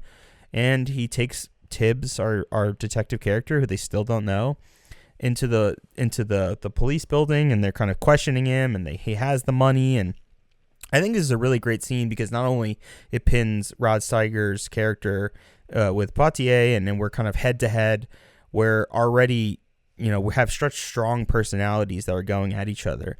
I think there's a level of frustration where if this guy's a detective, I'm pretty sure he would have said, I'm a cop, as soon as he got a gun pointed at him. There's like some logistics, like, would that really happen? Like, I'm pretty sure he would reveal that he's a cop as soon as like Sam Wood pointed the gun at him. But whatever, we'll leave it aside for dramatic effect. It's a lot more dramatic that he gets to be brought in, that they see the money. And I think this opens up a really interesting thematic idea behind this film. And not only is this film white versus black and the mixing of the two, the getting along between someone who's white, someone who's black, and understanding the differences and how to become close. It's, I think, more than just that, because the South is not, obviously the South is always labeled as being racist, as being looked at as lower class, making less money, being just generally more poor or filthy. I think those are general stereotypes that we constantly hear, and I think we even still hear and talk about them today in America. But what's so interesting about this film is not only is it about race relations, it's about the difference between North and South even. And not even because there are a lot more racist people in the South, because that's the organics of what happened from our own Civil War, but also the differences between the way Northerners live and the way Southerners live. And it's funny in a way where we have the chief who's just like looking at his wallet. Tibbs tells him how much he makes in a week, and the officer, the chief, just doesn't understand. He's like, what? Like, that's how much I don't even make that much in a month. Like, how are you making that in a week? You know, the disparity between their own pay wages is fascinating. And it's such a small part of this film, but there's almost a inherent jealousy that he has just right off the bat, even though this is clearly a very racist white chief who is clearly looking at this person immediately as a criminal. There's like a level of jealousy, and what we then see turn into kind of a hatred then turns into animosity, which is, I think, is a very, very fascinating relationship. And it may be the most interesting relationship that like two men have had in any Best Picture winner. I think I might just flat out say it might be the most like male on male relationship that we've seen so far. I think you could maybe look at like Lawrence of Arabia with like Sharif's character, because that's a very interesting dynamic perspective. But yeah, I was curious, what did you think about mainly that scene where they're interrogating him, he reveals that he's a detective, but also about, you know, the difference between the North and the South and how they kind of play on that with not just money, but obviously their differences, their way of living is totally so different. Yeah, I think that scene where they first going to interact, like, it's two great actors really going at it. They're not going at each other. They're interacting with each other, but there's that hostile feel to it because one is being held, one's the police, although they're both police. So that reveal is nice. But when you're talking about this disparity, this North and South thing, I think it's more of a rich and poor thing. This movie is very much about the poor people and how, like, think about the title, In the Heat of the Night. You break it down from there, that you really get this sense that the place they're in, it's hot, it's sticky, it's sweaty, it's smelly. The poor people live probably in the filth. They live in this degradation. They just absolutely poor in conditions. And then the rich people in this town living it up. There's the factory being put into town. Endicott has like grip on the town. Mm-hmm. Yeah, there's a lot of tension just in terms of wealth and status that I think adds to the themes and the context of this movie, and like, you know, what each class has to do, like why there's these social issues, so and why people feel this way. So I think like there's a lot of that there, and then especially again, when the money is pulled out, you know, Steiger's like, I'm the chief of police, I don't get this kind of money. And it's even reemphasized when Tibbs has to take the call, and he's like, I'll pay for the call. And at the end, when he's counting the money to make sure he got all his money back, Gillespie is like, we'll be able to take care of this call, as if like, you know, your money's like no good here. Like, yeah, exactly. You know, but even buzz off down upon him, you know. Yeah. So it's a lot of tension. It builds this. It lays the foundation for, and I hate that my mind goes to this because this movie is not a buddy cop film, but it has that buddy cop, you know, sentimentality of it. So it's, and that's not what this movie is at all. So I'm not calling it a buddy cop film, but it just has like that obvious relationship of black cop, white cop having to work together. It's 1967, so this is pretty radical, you know, for its time. So the story progresses. They're looking for this murderer. One of the, I think, more interesting things is the way that Tibbs is allowed on the case and how he like handles looking and examining the body. Like, you see a black man touching a dead white man's body, looking at it, caressing it kind of in a way, and trying to examine it.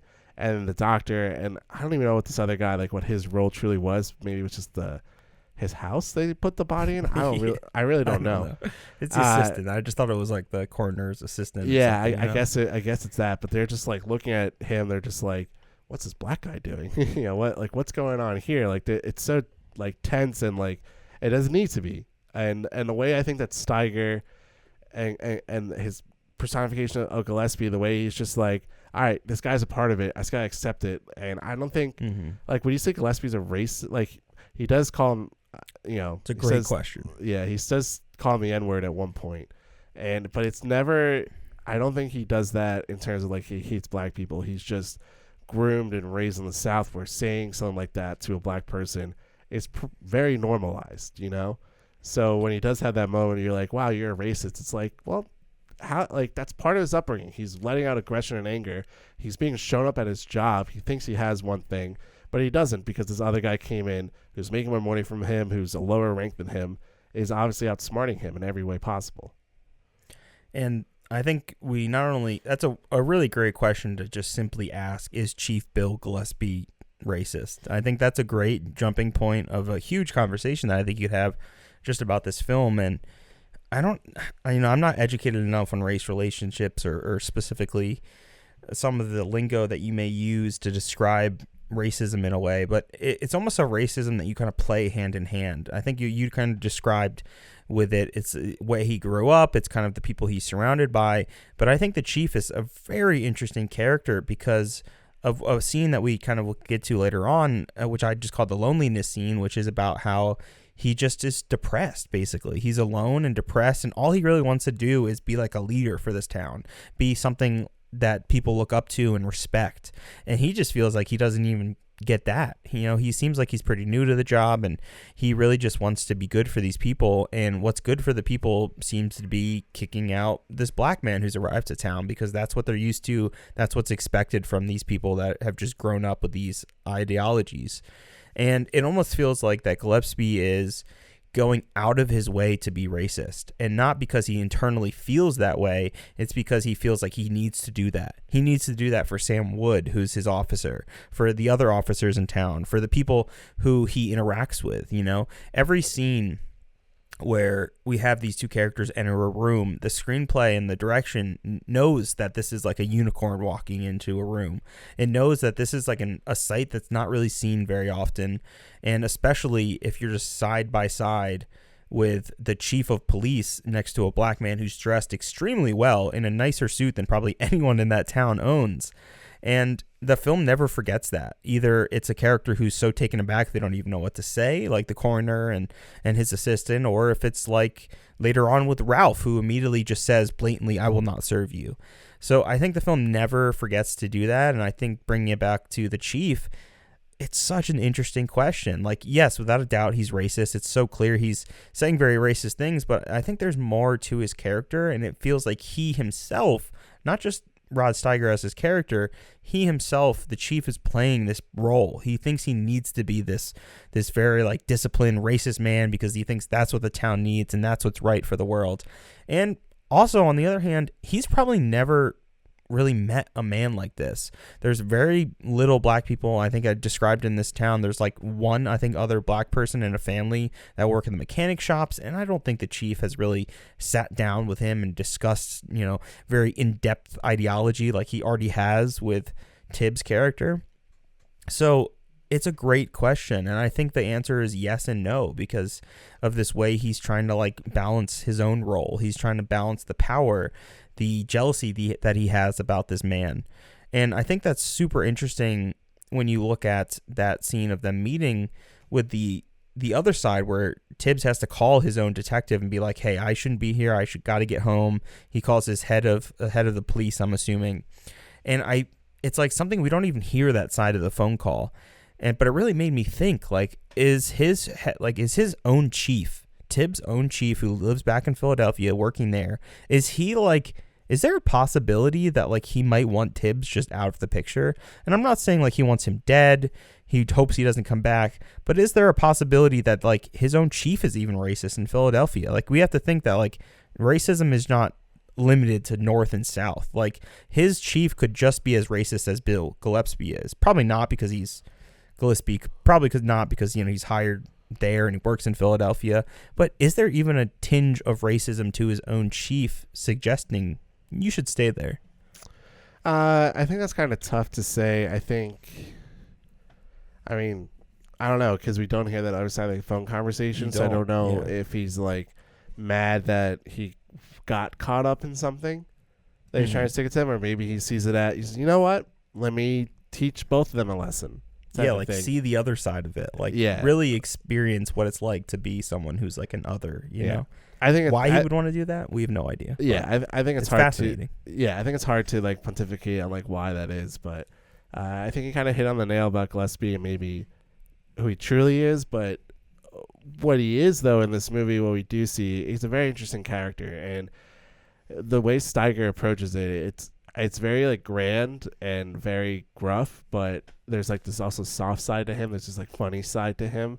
So it's a very good performance overall. I think Steiger, obviously, spoilers, he wins the Oscar for it. So it's like he does a great job with it. So I really like it. Actually, one thing I really want to talk about, moving forward in the movie is this like chase that they think they have a suspect, so they're chasing this guy through a forest. There are dogs chasing after him. There's some crazy shots in terms of just like the camera's like rolling around on the ground, like it's in the ground as he's like running over. It's just super out there, super experimental. So I really like that. I'm telling you, if you like that scene, you need to watch The Defiant Ones, because it's literally that entire movie is just that scene, but just for 90 minutes. And you also get Poitier as well. So you best Tony Curtis too, best of both worlds. And it's literally that intensity for like 90 minutes straight. Yeah. That whole movie is like that. All right. Well, there's a lot of movies I have to watch. That's for the next podcast I decided to do, is all the movies that I know I have to watch but haven't watched yet, but I'm getting to watch. So there's a lot there. But anyways, so I really want to talk this one Steiger Gillespie moment.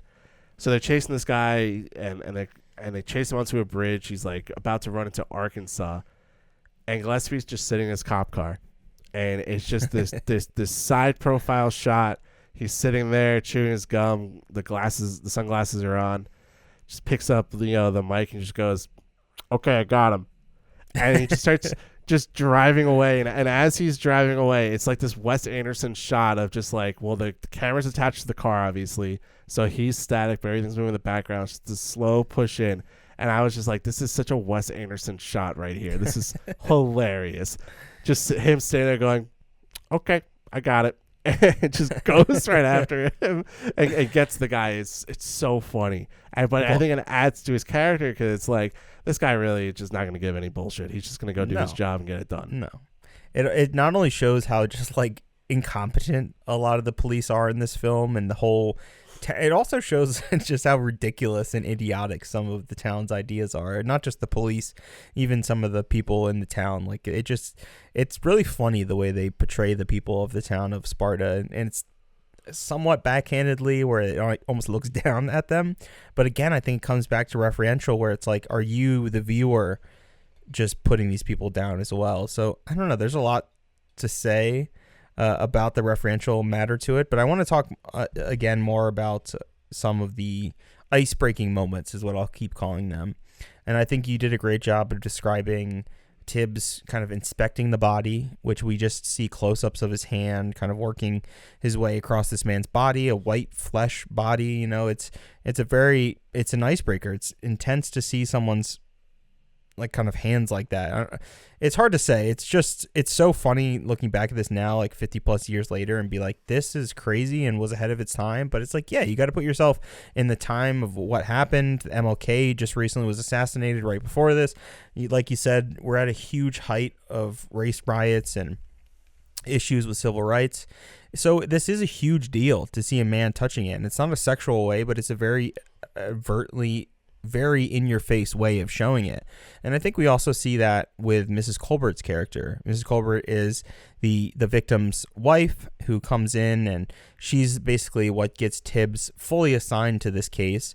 But she's played by Lee Grant in a really wonderful little sweet, quick performance that she's in this film. But it's a really interesting scene because Tibbs tries to console her. And what happens, and I think this is why the film he still doesn't get the respect that I think it deserves, and calling it maybe too overt, too on the nose, is scenes like this where Mrs. Colbert is obviously distressed. She's here for a reason to build this factory, and her husband had this dream, and he's dead now. And Tibbs is trying to console her and talk to her, but she immediately recoils. And it's not dramatic in a way where it's like, get away from me, and something that we would have seen in the 30s. Very over the top and dramatic. It's just like, no. Like her immediate knowledge in her mind is like, don't ever let a black man touch you or like get even close to you. Like you can see the internal racism that she has without even saying a word, just her reaction. But because she is not really truly racist, it's just kind of the life that she's lived and the rules that she's kind of like given herself, or it's because she's in a very emotional state and she needs someone there. She needs someone to comfort her. And the scene that she has with Tibbs, it breaks down to her pushing him away for a second, and then he sees that like she really does need my help and does need me to be there and to just hold her for just a quick second, even though I'm a stranger to her. So it is a really beautiful way to show internal racism that like we can have just as purely white people, and people don't think that they're being racist, and the term microaggressions are heard so commonly nowadays. But I think this is a really beautiful way of showing this, and so ahead of its time of showing that as well. And there's more that we'll get to, but yeah, what do you think of Mrs. Colbert and that little scene they had together with Tibbs? It's funny that you bring that up because I was thinking about that moment earlier today, and you can very easily read it as, oh, racist. She doesn't want a black man touching her. But then you think about the context of it, the emotions of, I just found out my husband just got murdered. I'm in this town that, they moved to build this factory. They're not from there, so it's like losing that person. I don't blame somebody for like not wanting to be touched or to be held in that moment. And I think the way that Tibbs reacts is telling of that, of understanding. I think he feels helpless in that fact as a human, but not as like, oh, she doesn't want to touch me because I'm black. I don't know. Maybe that's the way I read it. Maybe that's just because of where we are as a society. It's up for interpretation, I think. And I think that's really what makes it such an interesting scene, is because it could go both ways. And I do feel that same way that you do, because it's much more understandable and human than I think as simply as just being, oh no, get away from me, Yeah. Yeah, I think that I think it's just it's very emotional right there. That there's a lot of high tension, a lot of emotions. So I don't blame Mrs. Colbert for feeling that way. But in terms of like other moments of racism, I think this one, it leads directly into it. So Tibbs gets put on the case. Mrs. Colbert is just like, yeah, I want him on it. And then they start digging in, and one of the first places they go is to this guy Endicott's plantation. Endicott was essentially like against what Colbert was trying to do, which was build a factory in the town. So they're like, all right, well, we got to go to this guy. If he doesn't like Colbert, then he might be a suspect. And it's this very like awkward scene because Tibbs and Gillespie go into this guy's greenhouse. They're talking to him. It's very cordial. They're Tibbs and Endicott are talking about gardening. They're in this greenhouse, and it seems very cordial, and then it gets like very tense very quickly. Then it's like accusatory, and Endicott slaps Tibbs, and not even like out a second of thought, Tibbs slaps him right back. And that's the moment. That's the moment where I know, like, reading about Norman Jewison was like very concerned about how that slap would translate into audiences. Like, how would they receive that? And white audiences did and black audiences were kind of cheering it on.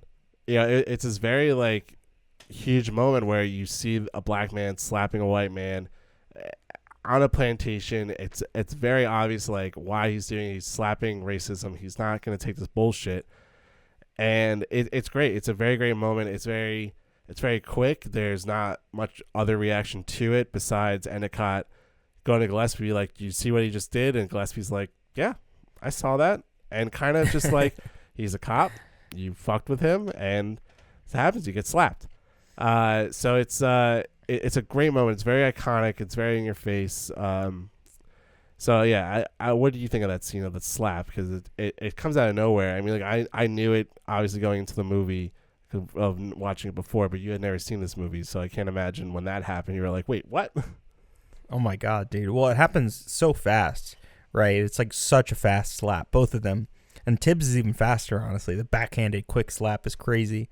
And it is significant. I mean, it's something that we've never seen, and it must have been crazy to see in a huge major film by United Artists where our main character slaps a white man. Like, it's pretty surreal. Even if it's, one hit after the other, it's still very significant. But I think the nuances is what makes the scene and what makes this film so damn good to me.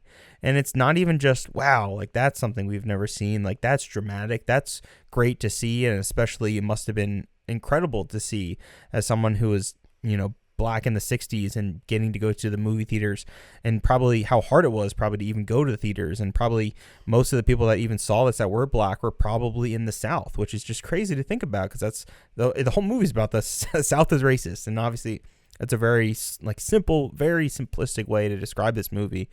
But there are these nuances. And I think we even see that in this film where it's not the most subtle conversation. Obviously, we have this plantation owner who we already know he has servants. He has people that are of color working on the plantation, as he would call them. And we know that this is already a bad man. Like, he's a plantation owner. We already know that this guy is going to be extremely racist and maybe the most racist person that we've seen so far. And at first, he's nice. And to Tibbs, you're like, oh, well, maybe this guy isn't that bad. He's talking about orchids. He's having pretty civil conversation.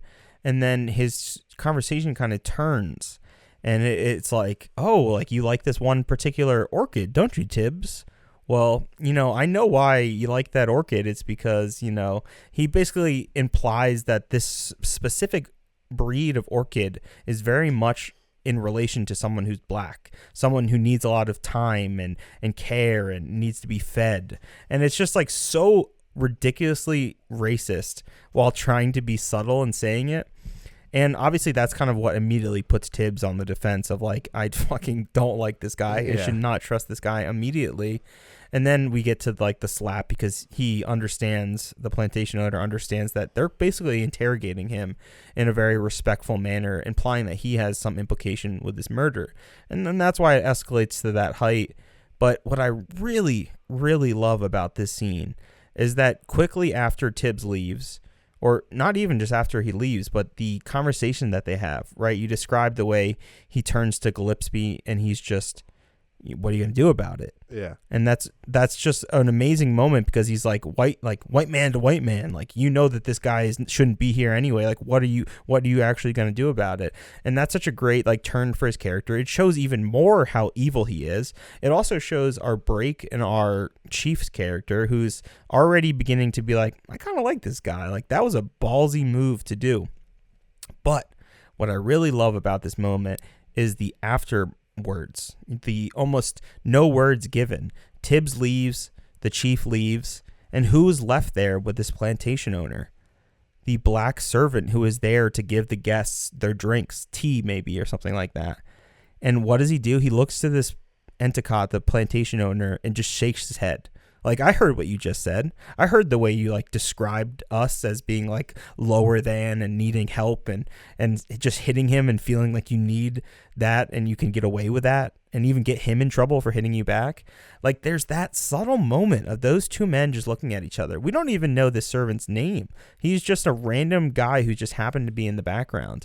And it's that subtle look to this plantation owner, and he also leaves the room too, leaving the plantation owner just alone there with no help, with no one with him. And what's so crazy is he just starts to break down and cry. I don't know if you noticed that. It happens very quickly. But I'm what the fuck? What does that mean? That is so interesting. Is he partly remorseful for what he said? Is he kind of disgusted in himself in a way for revealing that inner racism? What is it, I don't know if it could be that. It could just be, oh, I got slapped and I'm a little bitch type of thing. I'm honestly more inclined to believe that more than just oh, I feel the shame of what I've done. You don't feel ashamed of what you've done. I think it's more. I think you're embarrassed about being slapped and being called out. I think that that's the uncomfortable thing is that, and that's the challenge, and that's where like that's the most radical thing about this movie is that it's literally slapping the white man in the face. What are you gonna do about it? There's nothing you can do about it. You're the one who acted up. You're the one who taunted me. You slapped me first. So how come I can't react back to that? And I think that's an issue that black people face in general is that they react with anger, and it's like, whoa, hold on, man. But if I give you anger first, that's not an issue at all. And that's kind of like where this movie like tries to challenge that type of thing. And it's actually goes. We kind of skipped over the Mr. Tibbs line, but that's pretty much exactly what happens, except there's no slap between Tibbs and Gillespie. Tibbs is saying Gillespie has it all wrong. He has the wrong guy. They got this guy Harvey on the chase, the okay, I got him guy, and Gillespie's like, no, he's the guy, and Tibbs is like, no, like think about it, like this and this factor, and like he's left-handed, but the guy he would have been murdered with someone who's right-handed, and this and that, and then Gillespie's just like incensed by it, and that's where he lets out that racist moment where he's like, Virgil, that's a funny name for a N-word boy from Philadelphia. What do they call you up there? Like taunting him, and that's where Tibbs like lets out of his shell, and it's aggressive. It's like almost like a dog snarling at you. He's like, they call me Mr. Tibbs. Like fuck you. Like, yeah, who like, the fuck are you to like me? challenge me? Like that's what they call me. They don't call me this racist taunt. They don't call me this or that. I'm fucking Mr. Tibbs. And it's powerful. But it's also subtle. But it's like that moment where Steiger's like, all right, fine.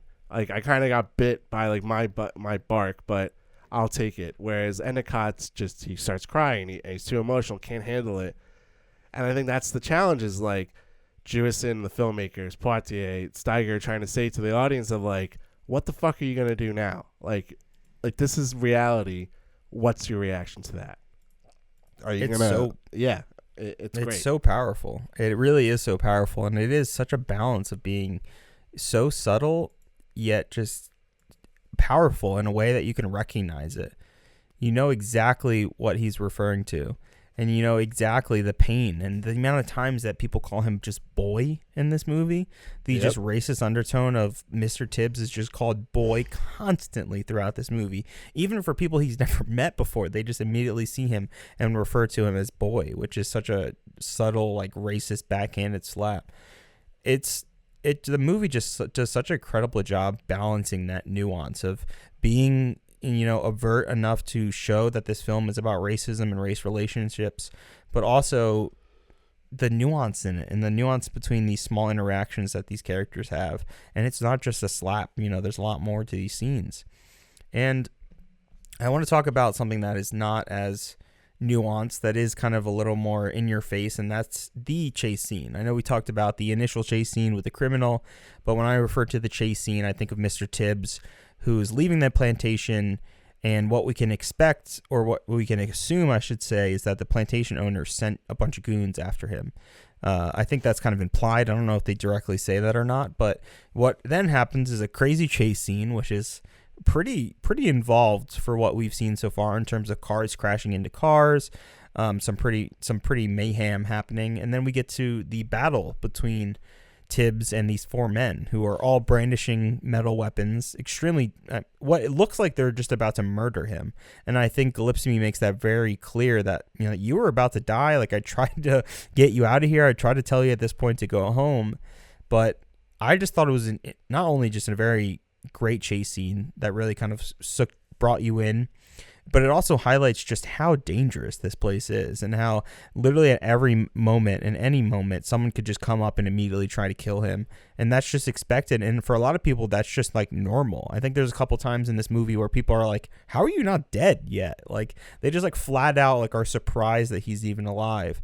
And I think that goes a long way. And this is not like the most subtle or obscure way, but I think it again builds our chief's character with Tibbs, because what happens at the end of the scene is that he saves him, and these other men look at him again, the chief, as being like, you're white as well, like why aren't you on our side?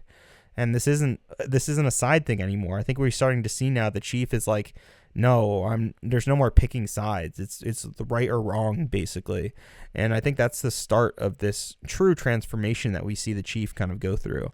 And it's subtle. It's small, but it's subtle. So what do you think of that chase scene, Ben? Yeah, it's shot well, and it's very tense. And then what I go to, like, yeah, it's a chase scene, but it's that scene in the warehouse where they corner him, and he pulls out like a lead pipe, and he's swinging it back and forth, and he's ready to go. Like, I'm telling you, Tibbs does not give a fuck. He will fuck somebody up, and he does not care how he does it. So it's very intense. It's that direct racism. It's very, again, that's a very thing for the audience to see, is like, this is what it looks like. Black men have to deal with this all the time, not just the South, but everywhere. They have to be on the run. They have to protect themselves. They have to go these aggressive, like, disgusting ways because they're being chased and being, by tenfold the amount of people, that are going after them. So it's a very powerful scene, and it's very poignant. And what it does, and it kind of strengthens that bond between Gillespie and Tibbs. And not that Gillespie's holding it over Tibbs' head, being like, oh, I saved you, da-da-da-da. He's just like, you got to stick with me.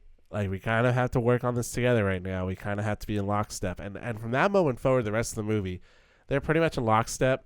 I think kind of the moment where they're not is when Tibbs goes off on his own to the abortion place, to that what's her name, to Mama Kaliba, and and like, that's because like Gillespie isn't there.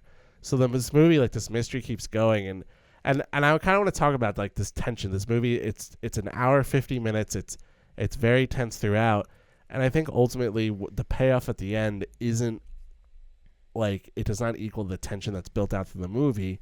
And I know kind of the movie is more about this relationship between the black and the white cop, how they deal with each other, how they work with each other, how they approach this, and how others deal with them, trying to solve this mystery. But then the actual, like, murder case at the end feels very, like, anticlimactic. Like, you kind of want it to be Endicott, but then when you realize at the end that it's this random diner guy Ralph who killed him by accident because he was trying to get money, you're just like, all right, well, I kind of wish, like, that was solved quicker.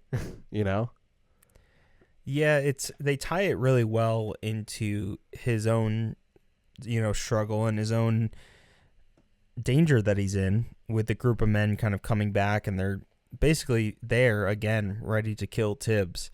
And then, of course, that's the kind of peak of him solving the murder and figuring it out, based around the abortion and her having money, and Ralph being the one who is kind of really the one who's involved with this whole situation. So it becomes a little too convoluted, because I think it wants you to keep Ralph at a distance.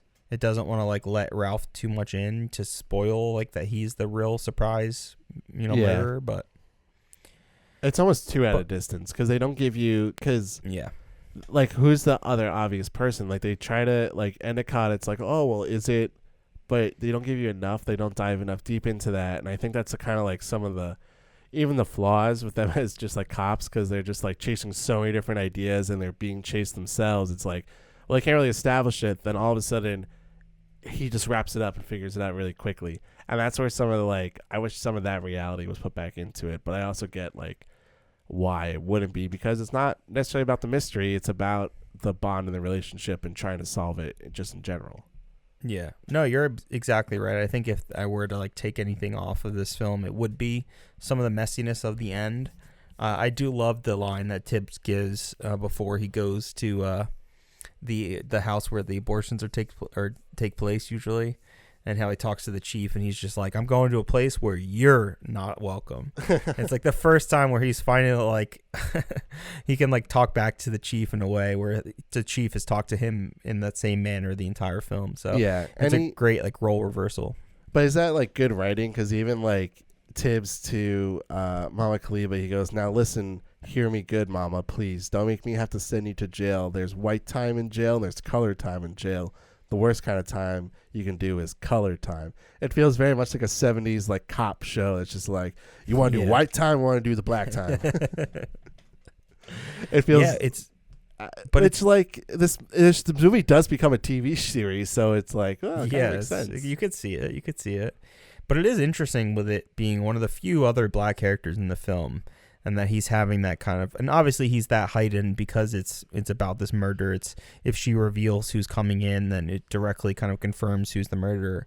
But it is kind of messy in a way where, honestly, even the first time I watched it, I was just like, whoa, like, what's going on? Like, I thought I missed something, or like something was off about what I was watching.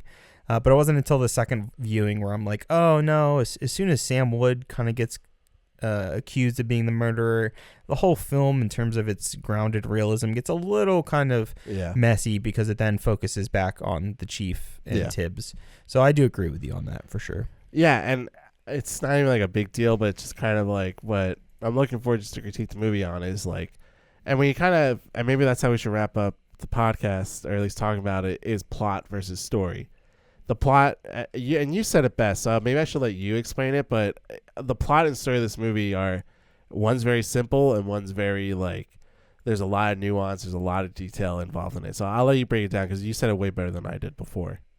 Yeah, if we didn't break down the 40th episode in the very beginning and do our own little worthies podcast in the beginning here, I wanted to talk about the difference between plot and story and how people don't really know the difference between the two. Or I think an easier way to look at it is, if you think of story, you think of the beats, but that's not really what the story is. When we think of story versus plot is the beats to beats of what actually happened. Story is what happened in the story. What is the story telling us, and what is it really about? What are the themes of that story?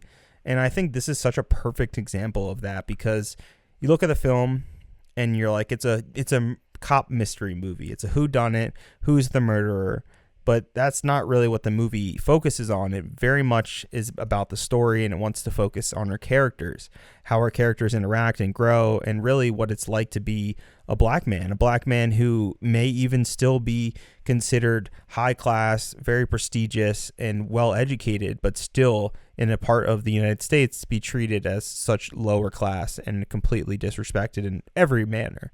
So I think the film does such a great job of balancing both.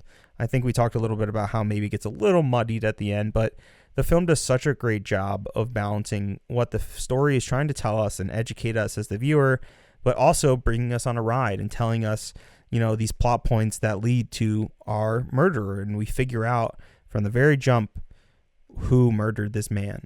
And the film just does such a great job of breaking that down and showing it through the eyes of Tibbs and bringing us through this journey through Tibbs. And that's really just the perfect example of separating plot and story. And I think, you could use In the Heat of the Night as a great example, or even teaching an entire lecture on plot versus story. I think it's a great example of that. Yeah, I couldn't agree more. Actually, my introduction to this movie, and I think that's how we'll wrap it up, is, and it kind of leads us nicely into the Academy Awards. I took a class in college called, it was a U.S. history class just about the year 1968. So the year 1968 obviously starts off with the death of Martin Luther King, and then the Oscars that year, and what wins is In the Heat of the Night. And we watched some other movies from that year, from 67, like The Graduate, like Bonnie and Clyde, just to get an idea of what film and how it was changing at that time. And there's a lot that's going on in the late 60s, and specifically 67 and 68, that heightens tension. And where a movie like In the Heat of the Night succeeds is because it fits right in. It splits audiences, but it brings them together. It challenges you, but makes you feel comforted that hey, there's this challenge ahead of us that we can solve together, type of thing. So it's a very it's almost monumental in terms of this movie coming out, but it's a movie no one really talks about. And I don't know if that's just because it's not the most technically great movie. I think that some of the grain on the film that we see today, some of the muddiness, that some of the washed out stuff, which is done for a technical reason, but it's also not enough where it's oh, well, that's a great thing to do. It's more just nuance for the movie itself. So this year, this whole aura and just impact of going into this movie and then the result of it, it's very of the time. It makes sense for why it would succeed. It makes sense why people would be attracted to it, why they'd be so why so glorified? I'm trying to think of the right word to say, like, just like why it's like divisive but brings people together. I don't know if there's really a word for that. So it's a very good movie. There's a lot of going on. But John, is there anything about In the Heat of the Night that we haven't touched on that we should talk about? Yeah, I wanted to just mention the last scene in particular. And we finally, just the way the film opens with our introduction to Tibbs, and we don't even see him. We see the train kind of roll in. Now we see the train roll in again. But this time, Tibbs isn't alone. He's not getting off of the train. He's getting on it. And I wanted to ask you now, if you remember, and I think, again, this is one of those subtle moments where I think you could look at this and you could have written this film where the chief and Tibbs get to the train and he could say, I can't believe, like, I would have never thought you're the kind of man you are, and you really helped us, and I can't appreciate you enough. They could have went down that rabbit hole and made it so politically correct that it's diffusing all the hard work that they kind of put in to this movie, and how people don't change overnight. People don't just have an experience like the 48 hours that take place in this movie and then all of a sudden they're like, I'm not racist, I love black people. It's just not human. We don't change that quickly. It takes over time, meeting people, learning things over time and over years to change. And I wanted to ask you this. What happens when Tibbs and the chief walk to the train?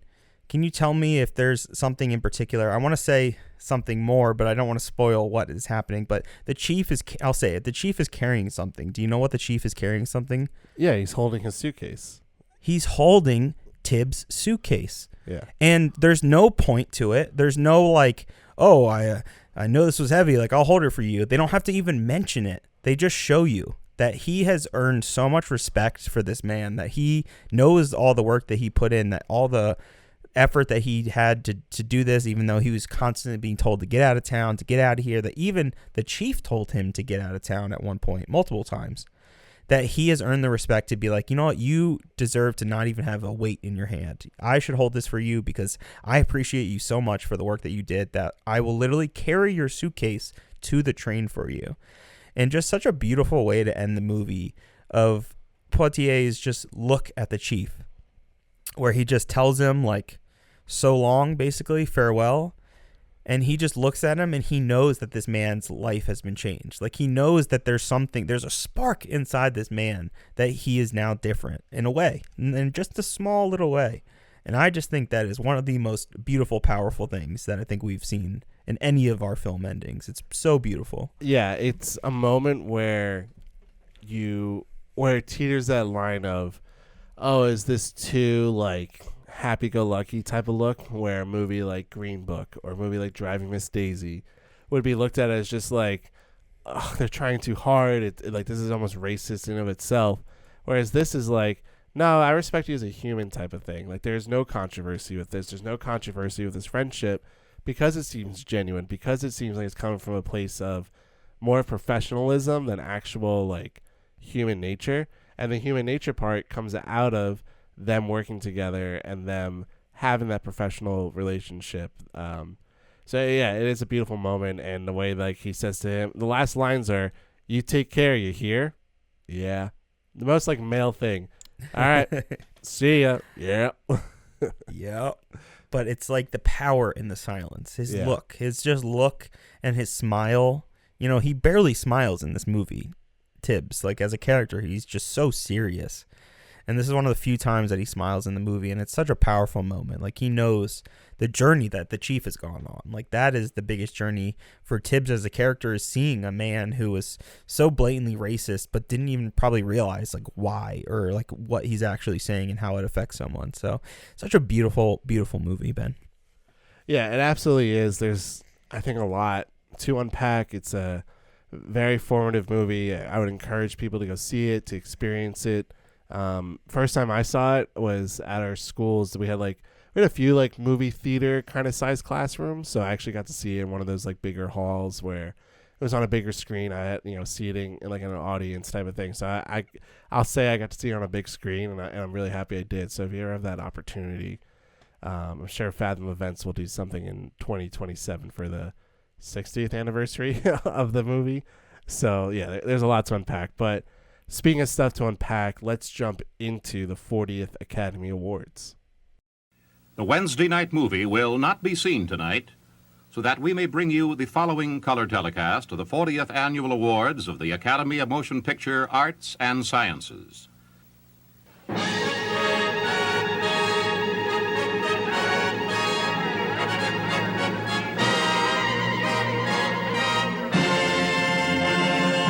Ladies and gentlemen, the president of the Academy of Motion Picture Arts and Sciences and a former winner of the Academy Award himself, Mr. Gregory Peck.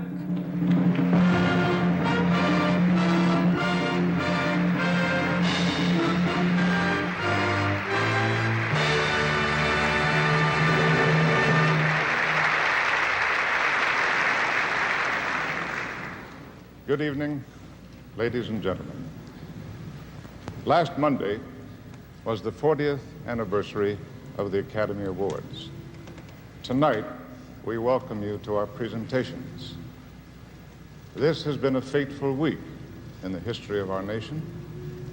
We join with fellow members of our profession and men of goodwill everywhere in paying our profound respects to the memory of Dr. Martin Luther King, Jr.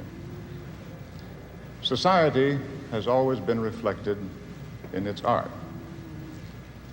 And one measure of Dr. King's influence on the society we live in is that of the 5 films nominated for Best Picture of the year, 2 dealt with the subject of understanding between the races.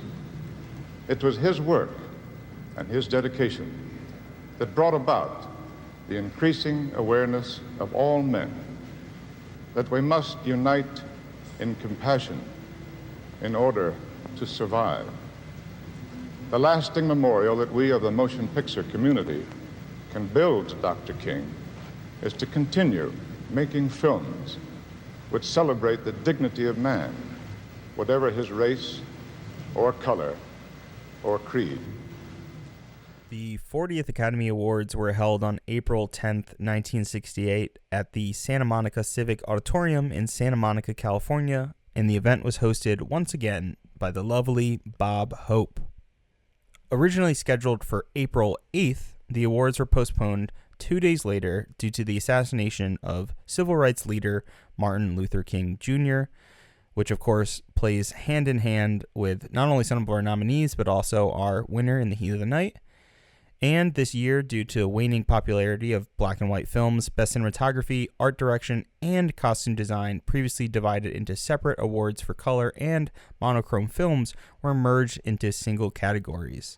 This was the first Oscars since 1948 to feature clips from the Best Picture nominees. This is also a year that marked the first and only time that 3 different films were nominated for the top 5 Oscars: picture, director, actor, actress, and screenplay. And those films are Bonnie and Clyde, The Graduate, and Guess Who's Coming to Dinner. An honorary Oscar this year was given out to Arthur Freed. It was presented for his distinguished service to the Academy and the production of 6 top-rated awards telecast. And the Irving G. Thalberg Memorial Award was given to Alfred Hitchcock. 16 films directed by Hitchcock received an Oscar nomination, though only 5 of those were assigned to him for Best Director. The clip is on YouTube of Hitchcock receiving this award, and it's very strange. It's very quick. He's kind of like rushed out there, and I don't know if it was his health, because he walked like very like slowly, almost like penguin-like, kind of like waddling to the stage, and he doesn't even get like even to the center of the microphone. He's just to the side of it after getting the award. He's just like, Thank you. Indeed.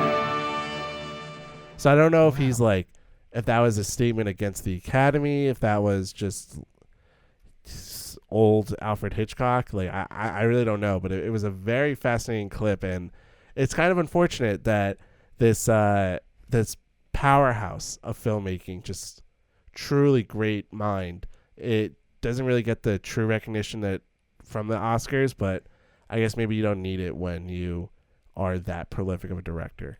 So I would have loved if he just walked up there and just said, "Took you long enough," and then walked away. Simple as that. yeah, and plot twist, big explosions. Yeah, he gets up to the podium and he's like, "There is a bomb under everyone's seat in this auditorium. Except one of you has the key to them all. Good luck." And roll. Best special visual effects went to L.B. Abbott for Dr. Dolittle.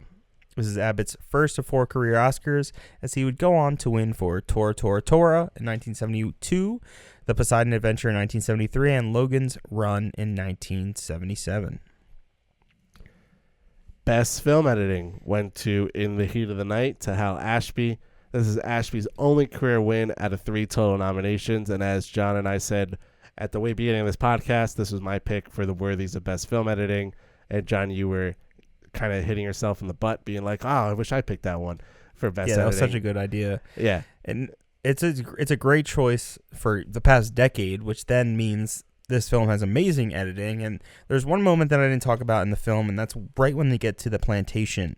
The way that we cut from the scene to the plantation immediately cuts to, I don't know the name of the machine, the threader, or this machine that kind of gathers the cotton. The cotton gin. Yeah. So it's these big blades, and it's a really extreme close up of the blades basically coming right towards the camera. And it's such a beautiful edit. Or not only is it startling, where it's like, holy God, that was like so intense, and it's visceral because it's coming directly at you. I can imagine seeing that on a big screen, being very kind of blown away by that visual. But it's also, what is that visual, right? It's cotton being kind of mushed and melded and destroyed by this big tool. I think, again, beautiful visual that kind of goes hand in hand with our theme and our story here. And, of course, God bless Hal Ashby. That was beautiful. Amazing editing. Best sound effects went to John Pointer for The Dirty Dozen. Best sound went to In the Heat of the Night to Samuel Goldwyn Studios Sound Department. So I found this to be odd. This is the first year since the 6th Academy Awards that the award went to a whole sound department instead of acknowledging at least one individual person. So for about like 34 years, it was like, yeah, we'll just give it to like the head of the sound department, or like this person who actually worked on the movie, like, and the sound department. But now, like, this year, and I think it's only this year, next year, where they went back to like just the sound department getting it. I found it to be really strange. I don't know why the Oscars do these things, but very strange indeed. Best cinematography went to Burnett Guffey for Bonnie and Clyde. This is Guffey's second and final career Oscar. He previously won for From Here to Eternity. Ben, this is one of those movies that I have seen maybe most of the scenes in it, but I've never seen it from front to end. This was the classic film that we got shown in college, and it was always bits and parts for directing, for writing, all always broken down. So I, weirdly enough, have never seen this movie. Have you seen Bonnie and Clyde, Ben? Yeah, this was one of those movies I saw in that history class in college. So very odd that like you're watching it in college, the same school. You're watching it and it's being broken down, but you're not seeing the entirety. And I'm seeing the context of like, this movie came out in 1967. It was very graphic and horrifying to have all this blood, especially the ending. And then the cinematography like kicks ass. It's actually kind of funny that In the Heat of the Night is not nominated for this, but what are you gonna do? It's kind of crazy. I cannot express how much I love the cinematography for this movie. The older I've gotten, the more obsessed I've gotten with close-ups, and not even just my own like love for them and wanting to kind of design a film or photographs that are about extreme hyper-focused on really small objects. But this film loves the extreme close-up, and it loves the close-up. And I just adore the way it follows, Poitier's hands across the body, the way he picks up that little like bramble that kind of leads them to the plantation. Like it just focuses, like rack focuses from his eyes to the piece that he's holding. Such beautiful cinematography. It's crazy that this wasn't nominated. Moving on to Best Art Direction went to Camelot, art direction by John Truscott and Edward Carrere. Set decoration by John W. Brown. This is Truscott, Carreras, and Brown's first Academy Award win. Best costume design went to John Truscott for Camelot. This is Truscott's second of 2 Oscars for the night. For the first time since the introduction of the Academy Award for Best Costume Design in 1948, Edith Head did not receive a nomination after tallying 30 nominations and 7 wins over the previous 18 years. So let's all pour one out for Edith Head. She's still alive at this point, but wasn't nominated. I was like shocked that I didn't even pick up on that she was nominated every single time. That was probably a headline in Variety. I can see it now. Yeah. Like, Edith Head not nominated. Yeah. Like, everyone in the industry just freaking out. I'm like, what did she do to someone? Who did you say again was the president of AMPAS at this point? Gregory Peck, I think was. So she definitely has beef with Peck. There's something happened with Gregory Peck that Edith Head was not nominated. There's a lot we didn't even touch on. I hope that future Ben who's editing this put that Gregory Peck intro in the intro, and I'll just comment it right now. It's like touching, talking about Martin Luther King, but it's also a little bizarre, some of the stuff that he says. But thank you, future editing Ben, for putting that in. Anyways, moving on to best song. That one went to "Talk to the Animals" from Dr. Dolittle, music and lyrics by Leslie Bricusse. In the 1960s and 70s, Bricusse enjoyed a fruitful partnership with Anthony Newley. They wrote the musical "Stop the World, I Want to Get Off" in 1961, which was the basis for a 1966 film version. Also in collaboration with Newley, Bricusse wrote the show "The Roar of the Grease Paint," "The Smell of the Crowd" 1965, and music for the film "Willy Wonka and the Chocolate Factory" from 71, based on the children's book "Charlie and the Chocolate Factory." For the latter, they received an Academy Award nomination for Best Original Song Score. So let's take a listen to "Talk to the Animals" from Dr. Dolittle. And if you just stop to think a bit, there's no doubt of it, I shall win a place in history. For I can walk with the animals, talk with the animals, grunt and squeak and squawk with the animals.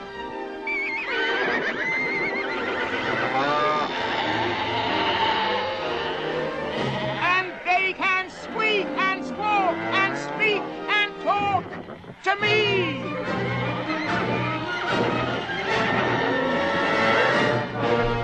Wait, The Bare Necessities was nominated this year and that didn't win?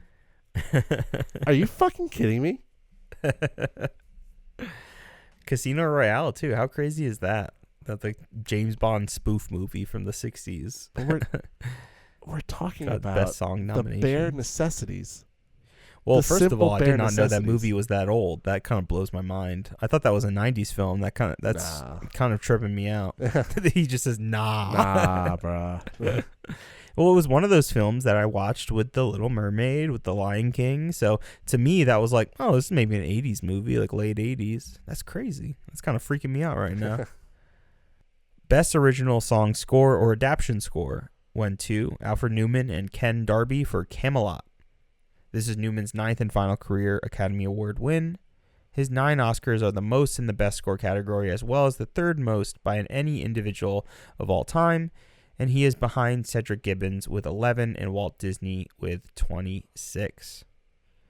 This is Darby's 3rd and final career Academy Award. Best Original Music Score went to Thoroughly Modern Millie to Elmer Bernstein. This is Bernstein's only Academy Award win out of 14 total nominations. Best Short Subject Cartoon went to The Box. Best Live Action Short Subject went to A Place to Stand to Christopher Chapman and Cam Mickwert. Best Documentary Short Subject went to Mark Harris and Trevor Greenwood for The Redwoods. Best Documentary Feature went to The Anderson Platoon. Best Foreign Language Film went to Closely Watched Trains from Czechoslovakia. Best Screenplay based on material from another medium went to In the Heat of the Night, written by Sterling Siliphant, based on the novel by John Ball. This is Siliphant's only Academy Award win, and this was his only career nomination. So, Best Picture winner getting a Best Screenplay win. Goes hand in hand. Love to see that. And as we mentioned before, like, this is a great script. There's a lot of great dialogue, very snappy stuff happening. John, what do you think about the script overall? Like, how does it compare to other best screenplays that we've seen? It's incredible. It's really, really, really incredible. It's definitely up there of the whole decade. Obviously, I still stick with The Apartment, as you heard in the beginning of the episode here, but In the Heat of the Night is truly a fantastic script that is both very deep in its analysis of these characters and just extremely eye-opening, I think, for modern audiences to kind of see this and experience a story. And experience a story that also includes abortion. You know, I talked about that in Alfred a couple episodes ago, or maybe even just the last episode. And that also includes abortion, but these are and that's a British film. So this is the first American film that I have seen, the earliest that I have seen that kind of directly mentions it, talking about where to go, how to pay for it. So it's not only pushing the boundaries of what we're experiencing with race relationships, with women as well on screen, it's pushing the medium of film. It's a phenomenal script. Best Story and Screenplay written directly for the screen went to Guess Who's Coming to Dinner by William Rose. This is Rose's first and only Academy Award win, and he was nominated a total of 4 times in the screenwriting categories. Ben, this is such a funny year because we have Poitier, who's in both Guess Who's Coming to Dinner and the Best Picture winner in The Heat of the Night. Both very much about race relationships. The very forefront of the films are about race relationships. Instead, we have more of a romantic relationship where we have a doctor, I believe he plays, a black man played by Poitier, coming home and meeting his white girlfriend or fiance's family. Man, what a great movie. And it's a great movie in a very different way than In the Heat of the Night. If I had to pick between the two in particular, I would definitely choose In the Heat of the Night. I think Guess Who's Coming to Dinner is what you would expect, I think, from a film that's about race relationships. I think it's probably more digestible because it's not just about men. You know, I can't imagine many women going to In the Heat of the Night and enjoying it. You know, it's just a very men-centered film. It's very much about masculinity as much as it is about race. But let me ask you that question. Do you feel the same way about In the Heat of the Night? Yeah, it's a very manly film. I mean, then I just kind of want to joke and just be like, well, how many movies were they comfortable going to see? You know, well, yeah, that's a whole different topic as well. It's it's a much more manly film. It's very much about like men breaking, getting past these like these literal walls of racism and just how to connect emotionally, which not many could. Yeah, and Guess Who's Coming to Dinner is very much, you're dating my daughter. I'm very racist, played by Spencer Tracy. I think his last performance, and he's a great performance from him as well, who's just so opposing and in your face. It's very much what you would expect, I think, from a relation film in 1967, and I think it's probably more relatable just broadly because it's about relationships. Because you have that father-daughter thing, you can always get to a lot of like hard-hitting questions and really put your characters in hard places. But definitely a film you should check out. It's really wonderful. And a hard performance. I have to pick between Tibbs and his character and Guess Who's Coming to Dinner. Very difficult. But let's move on. Yeah, moving on to Best Supporting Actress. That one went to Estelle Parsons for Bonnie and Clyde as Blanche Barrow. This is Parsons' only Academy Award win and first of 2 nominations. Bonnie and Clyde was actually her second ever film role. And interestingly, the real Blanche Barrow weighed in on Parsons' performance. While Barrow had approved the depiction of her in the original script, she objected to the later rewrites at the film's release. She complained about Estelle Parsons' portrayal of her, saying, "The film made me look like a screaming horse's ass." For those who haven't seen Bonnie and Clyde, I kind of agree with the real Blanche Barrow. But, John, moving on, take us away for Best Supporting Actor. Best Supporting Actor went to George Kennedy for Cool Hand Luke as Dragline. This is Kennedy's only Oscar Award win and nomination. Best Actress went to Katharine Hepburn for Guess Who's Coming to Dinner as Christina Drayton. This is Hepburn's second Academy Award win out of 4 total. She previously won for Morning Glory, which is in 1933 at the 6th Academy Awards. So it's a span of 34 years between her first and second Academy Awards. Hepburn commented that the award for Guess Who's Coming to Dinner was not just for her, but also to honor Spencer Tracy, who had died shortly after filming his last scene for the movie, and also her, I guess, partner. It's a very odd relationship because Spencer Tracy never got divorced from his first wife, but was openly with Katharine Hepburn for like 20, almost 30 years. So very interesting relationship, but don't really need to get too much into Hepburn right now. We've talked about her a bunch, and this is only her second out of 4, so we have 2 other times we get to talk about her. She's gonna be back. Best Actor went to Rod Steiger for In the Heat of the Night as Police Chief Bill Gillespie. This is Steiger's first and only Academy Award win out of 3 total nominations. Outside of his Oscar-winning role, he is also known for playing Charlie in On the Waterfront from 1954, The Pawnbroker in 1964, and Dr. Zhivago, 1965. You know I had to throw in that Zhivago reference in. So, what an incredible performance. But there is the huge elephant in the room. We just gushed about both Rod Steiger, and we can definitely continue to talk about how amazing and incredible he is. He is truly wonderful, and I think he gives a performance that's so loud and in your face, but then can turn on a dime, just like Poitier can, and be so dramatic and subtle. And I love his just loud chewing gum. His design of his character is just phenomenal. But there's just such a huge elephant in the room, is that where's Poitier? Yeah. Where is he? So I read, I wanted that question too when I first watched the movie, because when I watched the movie and you hear Academy Award winner Sidney Poitier, you're thinking, oh, that's the movie he won for, obviously, In the Heat of the Night. But it's not. He won for Lilies of the Field 4 years earlier.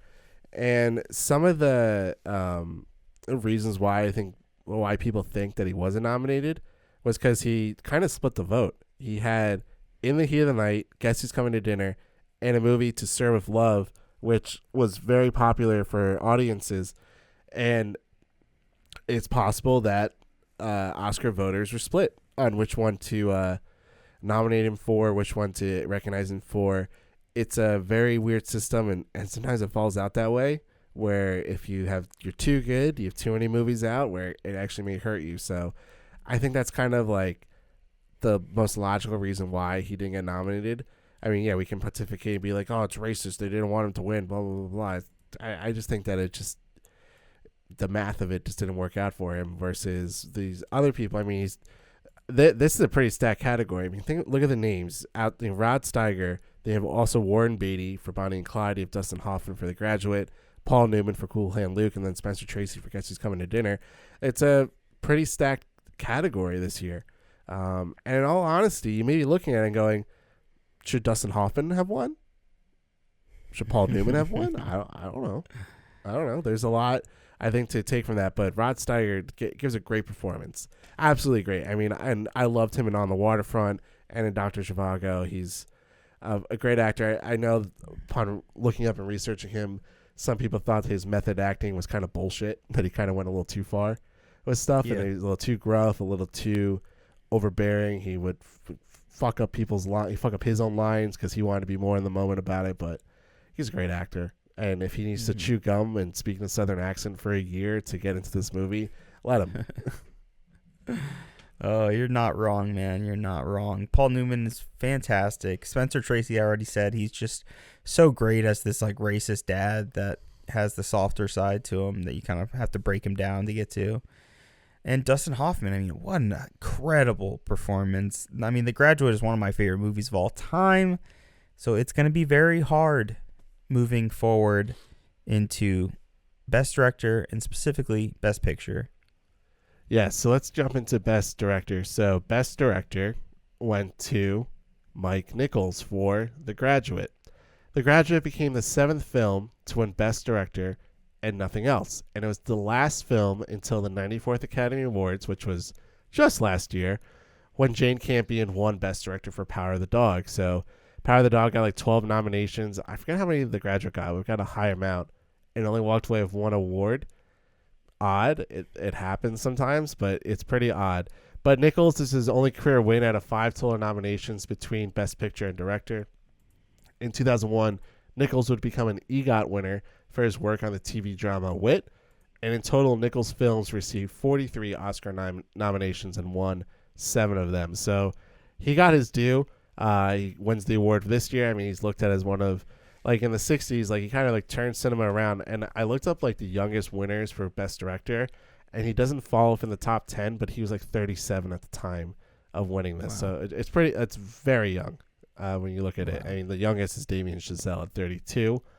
So there's been some guys in between. But, yeah, Mike Nichols really made his stamp. And made his stamp really quick in the film industry. So crazy. Unbelievable. But let's move on to the Best Picture of 1967. And that is In the Heat of the Night from producer Walter Mirisch.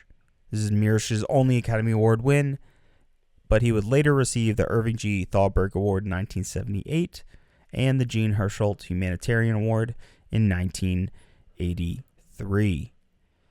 So, Ben, as you always do, take it away and give me them stats. Oh, I'll give you the stats. So, In the Heat of the Night has a 94% rating on Rotten Tomato with an average rating of 8.31. The top critic percentage is a 100%. They all gave it a fresh rating of an average rating of 8.4. And again, I just love to point out the number of top critic reviews that Rotten Tomatoes counts is just 11. So take that for what you will. The audience score is a 92% with a 4.21 average rating, which is out of 5. IMDb gives it a 7.9. For context, that's the highest since Lawrence of Arabia. So for a good 5 years, there wasn't any movies that got higher than that. So 7.9 is a very high score. Metacritic gives it a 75. It won 5 total Oscars out of 7 nominations. And yeah, there's a lot, I think, to break down. But John, what did you give In the Heat of the Night? I gave In the Heat of the Night a 92 out of 100, which is very high. Very, very high for me. Lawrence of Arabia is also a 92. Sound of Music is a 90. The Apartment, as I mentioned, is 100. And Bridge on the River Kwai, 97. So this is a very high rating for me, and I think I really examined why. I think this film is such a perfect balance of not only story and plot, as I spoke about, but also such a great and structural film to just show you how to make something that's so potent, something that's a topic that's so on the nose, and something that Americans deal with every single day, that black people still in the United States in 2023 still have to deal with being called boy or microaggressions or just blatant racism online or in public. And this film does such a great job of not pandering. I think you could maybe look at Rod Steiger's win as like, you know, just give it to the sympathetic white guy that learns his lesson to not be racist, right? I think you can reduce it to something that specific, but you can't also discredit how great his performance is. And I don't think you can also reduce this film down to just being about, oh, that film about race, because it's just so much more than that. As we described, it's about the North and South. It's about the wage disparity between the North and the South, the difference between that, which is still so prevalent in the United States, and it's only probably gotten even worse, the wage disparity. And the film does so much to not only describe what it's like to be an American on both sides, to have people that you know that are racist, to have people that you know that are black in your life, or be black yourself and experience some of the things that Tibbs does, a professional cop who just should be respected and completely adored. But this film just does such a great job of balancing all of these things and still being an interesting story, a murder whodunit. And while that kind of stumbles at times, like we described, I think this is truly an amazing film. And I think it's a film that like I would recommend everyone to watch, and especially every American to watch. Yeah, I agree with that last sentiment that this is a movie that everybody should watch. It's truly like a very good movie. It's great. It does so much. It talks about so much. It points out so much, and it's definitely a movie that I enjoy like getting to go back and see. It's quick. It goes by very quickly. For an hour 50 minutes, it's very like go from start to end, and it feels like a very complete story that they pack a lot into. With all of that, my score for In the Heat of the Night is an 87. A little lower than I think maybe I would have even done with like some of these older, past movies. Like I felt like I was very gracious with some movies where I was like giving them more points. But I just took points away because I like the cinematography, but I also don't love the graininess and the muddiness. I think that there could have been more. There could have been. I think that I know there's reasons for it. Well, let me cut you off first and say something. Okay. Where did you watch the movie? Let me first establish that. I watched it on my TV. Well, you watched it on Amazon Prime though as well, because it's on Amazon Prime, right? Yeah. Or did you buy it off of Apple? No, I watched it on Amazon Prime. So here's the thing. I think, and I'm sorry to cut you off, but I want to establish this as well, because I think this is important information to have, that In the Heat was actually just recently, this past year, 2022, was released with a new 4K digital restoration of it. We have not seen that, either of us, because you have to specifically buy the Blu-ray from Criterion. And that's a whole nother topic in itself. I should have bought it now, looking back retrospectively. But I think this film is going to look a lot better with that restoration. I think a lot of your issues, which I agree with, the muddiness, the kind of lack of contrast in some daylight scenes, like the weird kind of vibe to some of the shots, the TV-ish vibe to it, I think it would look a lot better in this new restoration. So I'm just saying that. I'll let you continue. Yeah, Sorry. it might. But I'm not, I've seen it in other formats. Like, still, like, I've seen it on a bigger screen, with, like, I don't know. Either way, I still just. But you have not seen the new restoration. Okay, well, which don't discredit it. That's a big thing. It could drastically change the way this movie looks. It could, or it could just be a very nice high definition of some of the close-up shots, and then some of the other shots are still muddy. It's still washed out. Like, I don't know. I get what you're saying, but I still think that that's a more design choice than anything else. That they let it be, and I think that had to do more with like shooting it at night. That they let some of the exposure go different ways. I think they're trying to capture a certain sense and feel, which is fine. It just doesn't really work for me. Again, like, and then the whole like mystery, where I love mysteries. I want to see like that develop, and then it's like kind of anticlimactic at the end. It's kind of rushed at the ending, and I get like it's more about the relationship, but for a mystery, I would have wanted more. So I'm just taking off like some points for all that. But otherwise, yeah, it's a great movie. 87 is to me, that's not a bad rating at all. It's a very good rating to get. So, John, our average through 40 movies, you are averaging a 73.4, and I'm averaging a 76.1. Just to like use Rotten Tomatoes, which everyone uses, and it's not the number to use, but like the average Rotten Tomatoes percentage is an 86.5 of the 40 movies. So we are below that, but I think we're a lot more critical of some other movies that Rotten Tomatoes is blindly giving good ratings to, and that's because it's a shit website. That's a whole other podcast that I could talk for a good amount on. But anyways, John, I got to ask you one more question. Is In the Heat of the Night worthy of the Best Picture award of 1967? It absolutely is. This is a interesting conversation because I think personally for me, if I were to go, what do I want to watch tonight? The Graduate or In the Heat of the Night? I'm probably going to pick The Graduate. The Graduate's one of my favorite movies of all time. I think it captures the feeling of post-graduation, of youth being lost, not knowing what to do with your life. And it's just phenomenal. It's beautiful to look at. It's such a great story, such amazing performances. I would probably watch The Graduate over In the Heat of the Night. But what film is so significant for 1967, for striking lightning, for breaking the ice, as I started off this podcast saying? It's definitely In the Heat of the Night.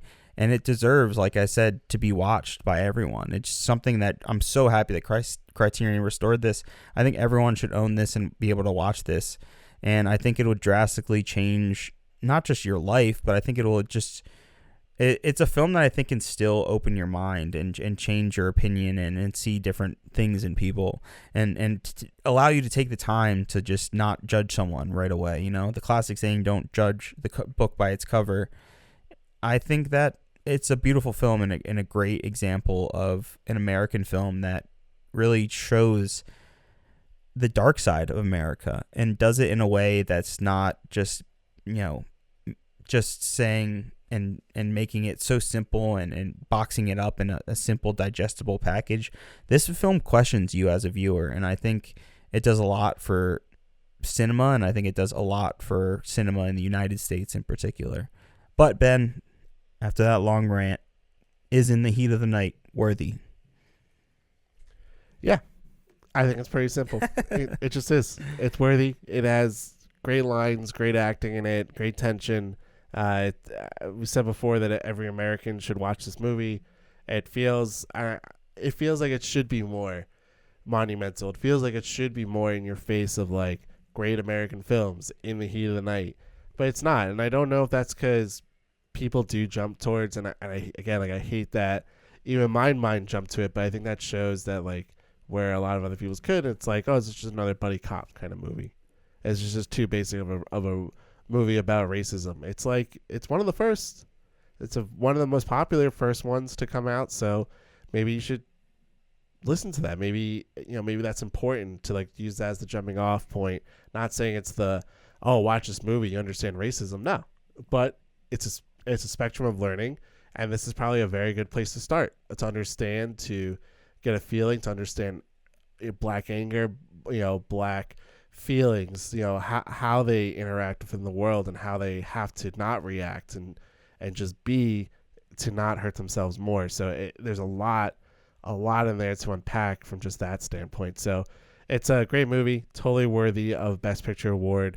Very happy it won, and it's just like a crazy year for it to be part of, and it still stood out. This movie could have been buried if The Graduate won all these awards. No one would ever be talking about In the Heat of the Night. It wouldn't even go on people's radars. No, so it shows exactly right. Yeah, and the thing is, like, it's not like the Academy knew that Martin Luther King was going to get shot, the week of the Oscars when they voted for it. This was voted on well before. So it's like, it's not like they knew that and they chose like In the Heat of the Night because MLK died. No, they chose it because they saw the significance of it. It's just unfortunate timing and an unfortunate circumstance where MLK's death was surrounded by it. So it makes it more poignant. I've had a great time talking about this movie, talking about this year in Oscars, the podcast just in general. So John, is there any final thoughts on the 40th Oscars, In the Heat of the Night, worthy? Floor is yours. You take care. You hear? Yeah. Thanks for listening to Worthy. I'm Ben. And I'm John. And this is Worthy. And this is Worthy. And this is Worthy. And this is Worthy. And this is Worthy. And this is Worthy. Oh, that's great. Wow. Yeah, why don't you talk like that more? You got to do your radio voice like that. I repeat in the night. Must be an ending to it all.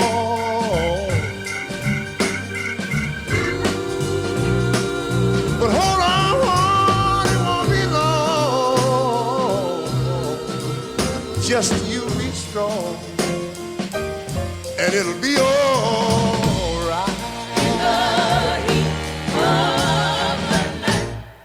In the heat of the night.